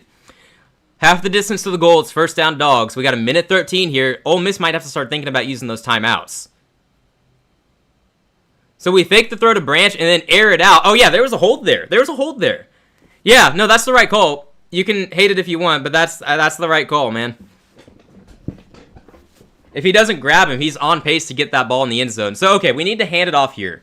We do not need to go fast. We need to kill some time. Let's hand this ball off. Try not to score if possible.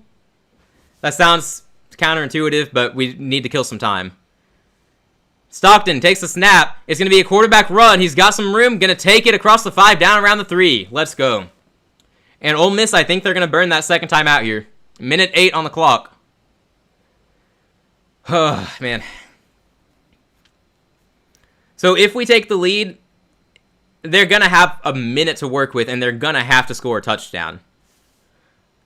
That's not stressful. But hey, any Ole Miss fans here, you guys are welcome to hang out. This is obviously a stream where we are rooting for the Dogs. I'm not going to be talking trash about your team, though. I like Ole Miss. I like your fans for the most part. So all we ask is you be respectful as well. We're not here to beef. Personally, we're chill. So talk your talk if you must, but that is my request. Be nice about it. All right, 1:08 on the clock. They have 1 timeout left. I would be in favor of handing the ball off here, trying to make them burn their last time out. But then it's 3rd and goal, and we'll have to score on that play. Stop being fake. Okay. I don't know what you want me to do then. You want me to start talking crap about your team? I'm not here to do that, man. I'm not like others, but whatever. Think what you must. Minute 8 here, 2nd and goal. From the 3-yard line. Just hand it off again. Hand it off again. Hand the ball off. Stockton talking about something there. Takes the snap. He's going to hand this ball off. He's going to be... No, Stockton... okay. We're going to lose some yardage there. Ole Miss is going to have to burn the last time out, though. It was a handoff. Ole Miss was all over it. I wish Stockton had kept that one. All right. Minute and 4 on the clock here. They burn their final timeout, and they're going to get the ball back with a minute left. We're going to have to find a way to get into the end zone here. If we have to settle for 3, and all they need to win the game is a field goal, that's going to suck. I don't feel good about that.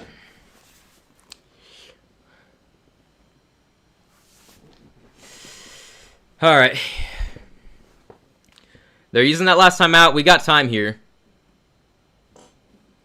Gonna go to OT. I hope not. I hope not. Y'all are ahead of me, though. Don't spoil or anything. Don't spoil it. I hope it's not overtime. If we have to settle for 3, it'll probably go to overtime. Or maybe they'll win it in regulation. I don't think we're getting overtime. For anyone watching this who has no rooting interest, you should be rooting for overtime, though. This has been great.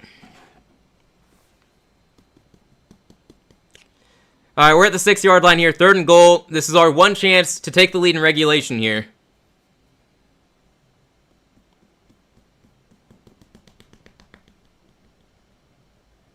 We got shotgun formation for Gunner. Cash Jones to the back to his left. Please don't do a screen pass. Please don't do a screen pass. Dropping back to pass. He's got time. He throws into the end zone. It is incomplete. Incomplete. It's broken up by the defense.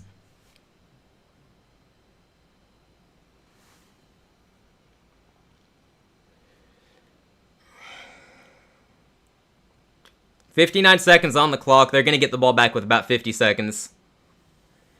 And Woodring's going out there to try to tie this game up. I mean, he's watching Delp the whole time, but he was never open. I'm not really sure what Gunner was looking for there. Like, Delp never got open. I get targeting your big tight end in the end zone. That was, no. No. Nope. Don't like that. Woodring from 24 to tie it up. It's up. It's good. We have a tied game at 34. And I'm scared. They have plenty of time to get into field goal range, and we've seen their kicker absolutely drill it from 55 and 56 yards in this game. We know he's got a big leg. We are going to have to get the stops here. Our defense has to step up.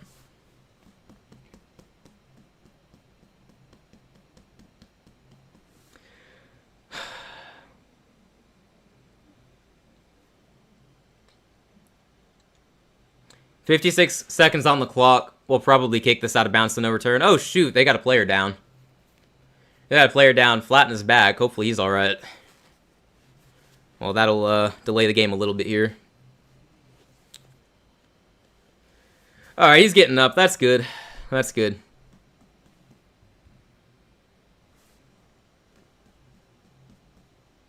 Imagine if he missed, I would have lost it.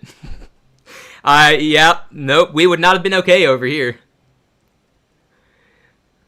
You might have seen me fall out of my chair if one of the best college kickers missed from that range.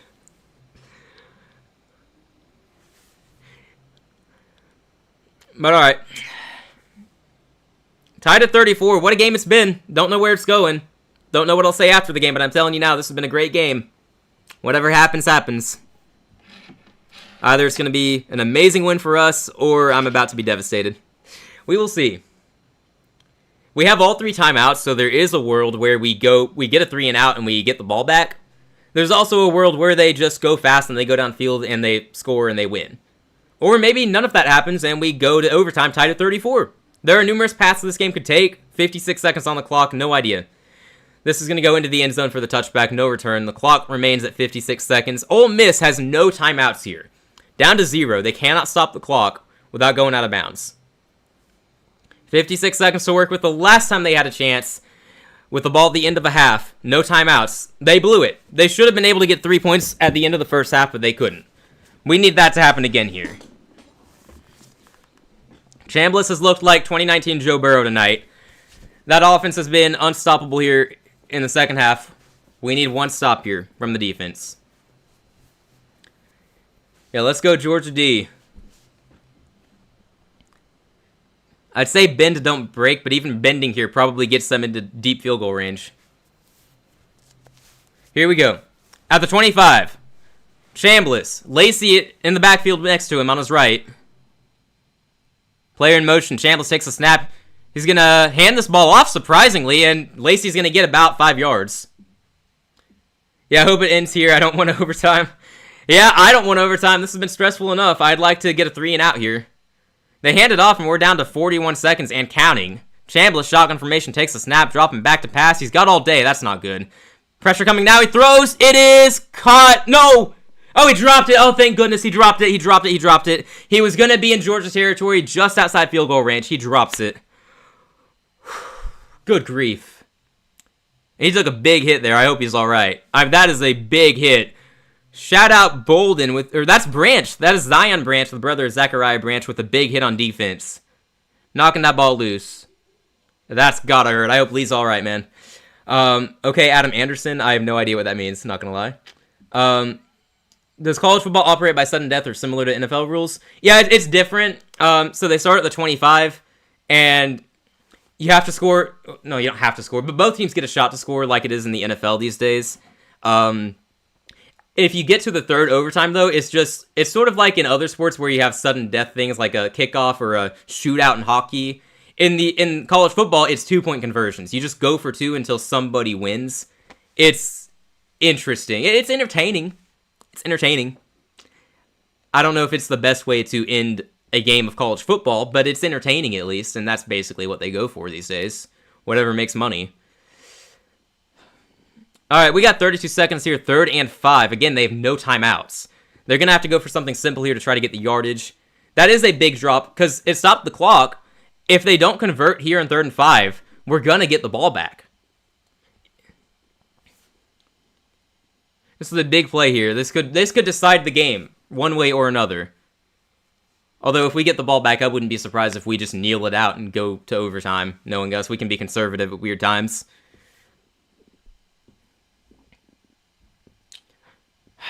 Alright, here we go. 3rd and 5. 3rd and 5, they're out there.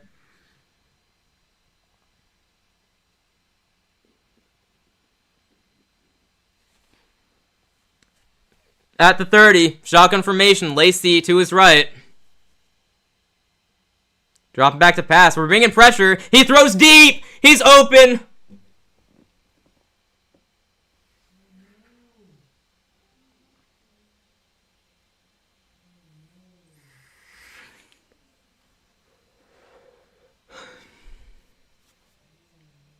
They've got it inside the Georgia 30, at the 30. They are firmly in field goal range. Chambliss to throw. That's incomplete.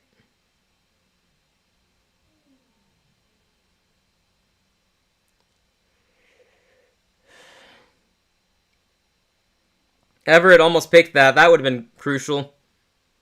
That's what we need. We need a turnover at this point. That he's not missing this within 50 yards.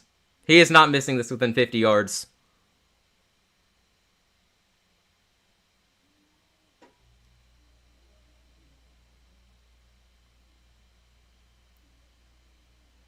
All right, bro. We're being nice to you. If you're not gonna play nice, we're gonna get you out of here, man. There's no need for that.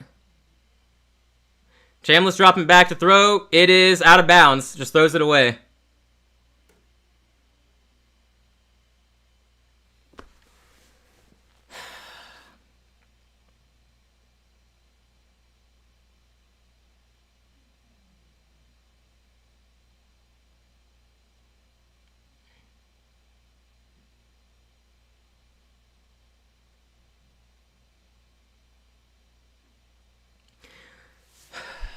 It's 3rd and 10 here. I'd imagine they're just gonna throw it out of bounds again and kick the field goal.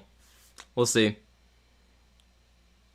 Chambling, he throws out of bounds. Yep, just what we said. There's 9 seconds on the clock. They're gonna kick the field goal to go ahead here.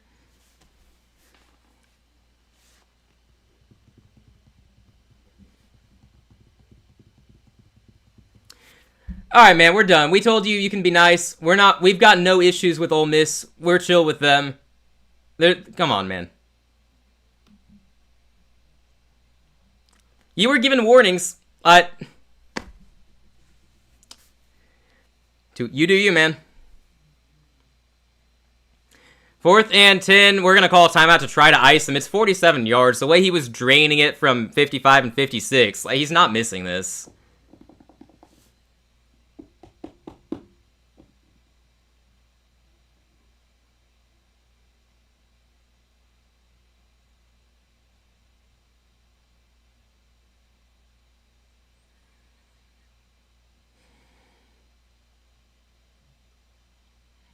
Needed the wind to come up big here. Yeah, that'd be nice. That'd be nice.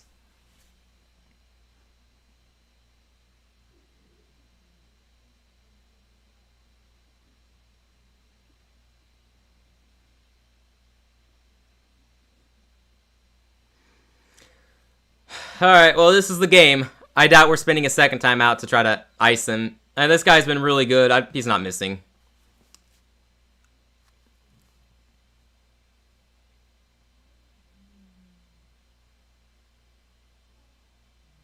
"47 yards. It's up. It is gonna be good.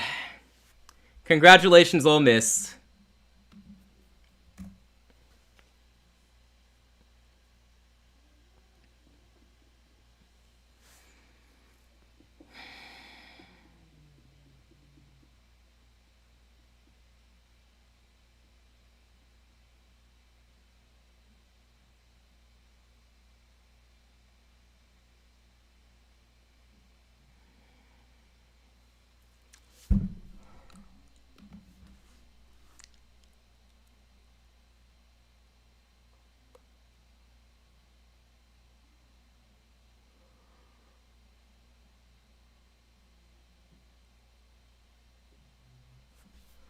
Alright, we'll stay on to the official end of the game.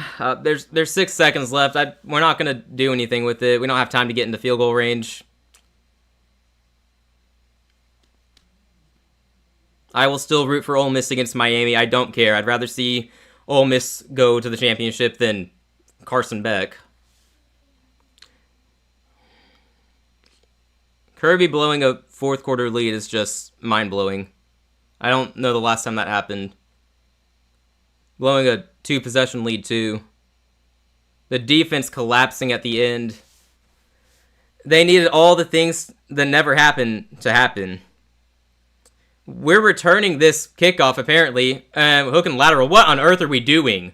What on earth is that? The game is over. What was that? What are you doing? I know that we're not going to do anything. Why? And that's also a safety, too. He ran 2 yards out of the end zone and then threw it across the field, and it just goes out of bounds, and it killed all the time. What are we doing? No, it didn't matter anyway, but that's...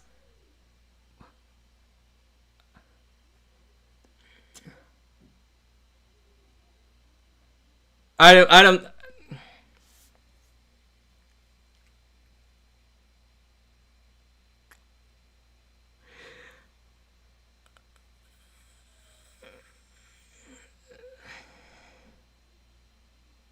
It was a great season for Georgia. It'll be next. Yeah.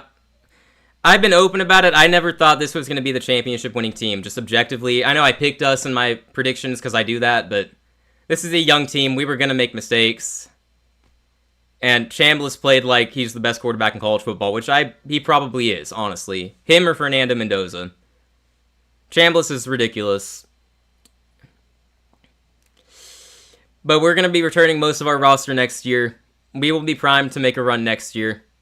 It sucks to end our season here. The same place back-to-back seasons.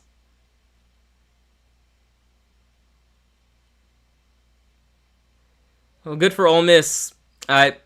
Lane Kiffin screwed them. And they're saying they don't need Lane. They're looking at the clock right now to see if they're going to put a second back on. It's not going to matter. They're reviewing to see if there's another second. Guys, just end the game. It's over, man. Just end the game. You called it a safety, too. This is Indiana's year. I'm still going to stick with Oregon. They've been my objective pick. But, yeah, the winner of Indiana-Oregon probably wins it all. But, again, if Chambliss keeps playing like this, it'll be like... It's like 2019 LSU in that offense. So you just can't stop him. Yeah, review. I don't know what we're reviewing. Alright, bro, same rule for you, man. We're not being mean to Ole Miss. In fact, we're rooting for them moving forward. You don't gotta come talk trash here. We ain't talking trash. Okay, yeah, is this just the same guy as earlier? That's wild. Okay, we don't need that. It's always baffling to me that there are people out there who, they root for these sports teams, and they will come into these streams to mess with the people rooting for their team after they lost. Why? What do you gain from that? Okay, we're gonna see if it was a safety or not. As if it matters. It's confirmed. My gosh, you guys, they left 1 second on? Why? Why? There's no reason to do that. Just end the game. What? Really? And they've already got the stage on the field and everything. I'm sure players have gone to the locker room. What? Why? Why? Seriously? The game's over, man.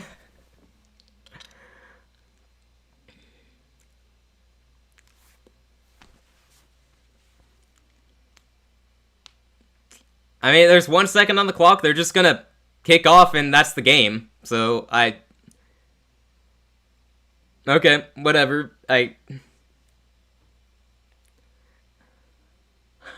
Yeah, dude made an alt account to come troll. That's insane. It's a poor reflection on you as a person, but it's also a poor reflection on your fan base. Like, I've got a good view of the Ole Miss fan base. I've had only good interactions with them until tonight. You guys don't have to talk your crap. We're good. We're over here paying our respects to Ole Miss. We will be rooting for them against Miami. I have no beef with them. Ain't no reason for that. The trolling is crazy.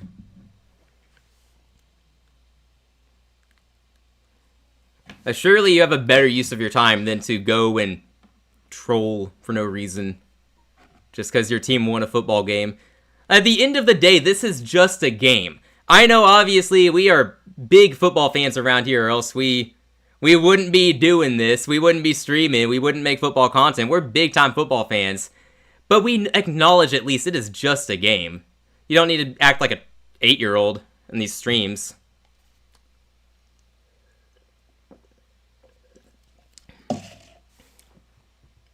Words ain't tough, bro. I don't need them to be tough. I don't care. I do not care. My words don't need to be tough. I am just speaking truth.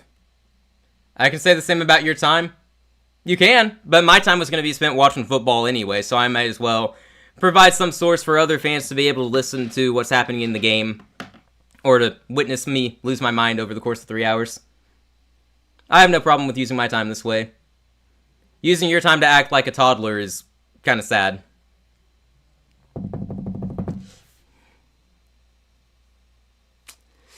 Alright, well, they did put the 1 second on the clock, so it's not over yet. There's nothing we can do. It's so silly that we're even doing this, but okay. I guess we're going to play by the rules. Leave the 1 second on. I would have been all in favor of just leaving the clock off. Alright, we kick off, and can the game officially end now? Actually, we got the ball. The second didn't come off the clock. Oh, there it goes. Okay, there you go. Alright. And now the game is over. We're good sports here. Congratulations, Ole Miss. Again, we will be rooting for you against Miami. I hope you beat the crap out of Carson Beck, because Carson Beck is a crappy dude. Don't care what others say. He is a bad dude. So I hope you guys beat him. Put him in the ground all game. We'll see what happens. That'll be a good game. We will break it down next week. Hopefully, that'll be a good game. We might be live for it. We will see. I'm going to maintain my stance, though. The winner of Indiana-Oregon is winning it all. We'll see. Oh my gosh, they're going back to the monitor. Can we just end the game? Are you trying to make Georgia fans suffer for as long as you can?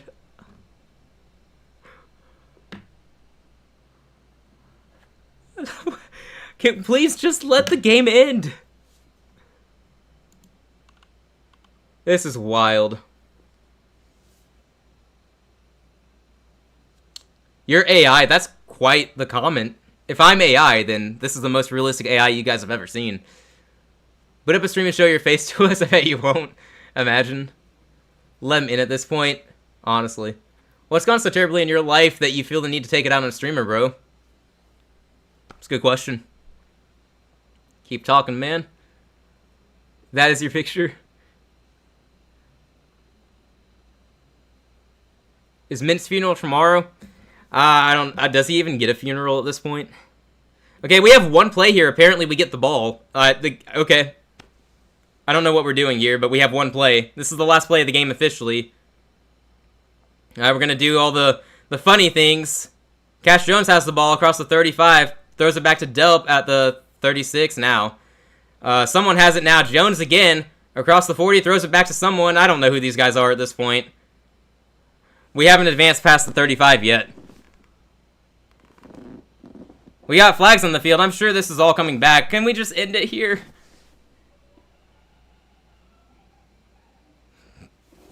This is actually taking a long time. And finally, Gunner goes down. And that's the game. Pending the flag, which I assume is on us. It's usually on the offense here, but we'll see.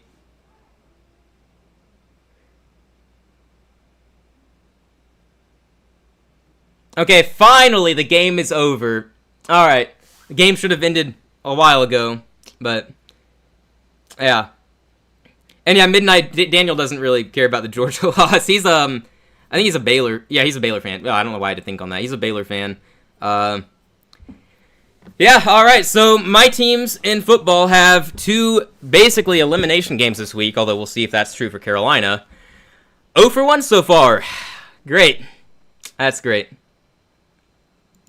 All right. Well, that's the game officially. It's finally over. Okay, bro, I don't know what your problem is. Like, just take the dub and move on. I don't know. I must be giving him great reactions for him to keep coming back. How many accounts does this man have, too? Like, what the heck? Alright, well, hey, that is a tough loss. Congratulations, Ole Miss. I have no beef with you. I will be rooting for you strongly against Miami, because I really dislike Carson Beck. Not even just because he played for us, I just think he's a crappy guy. So, rooting for Ole Miss in their next game. Yeah, I don't have a lot to say. That was a crappy game. We'll be back next season. This was a young team. We grew a lot over the course of the season. Really proud of our young players in defense. Really able to learn and improve throughout the year. Returning most of this team next year. We will be better next season. Hopefully, we can come back to the playoffs, do even more. Really tough to end the season the same way back-to-back years here in the Sugar Bowl, but Ole Miss came to play. Chambliss looked unstoppable. It is what it is. So, yeah, we'll wrap it up here. Thank you all for listening and watching the stream. Tough loss, man. Georgia fans, keep your heads up.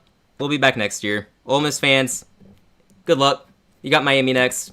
Hopefully you guys will win that one. Really rooting against Carson Beck. So, yeah. Alright, thank you all for watching. We'll wrap it up here.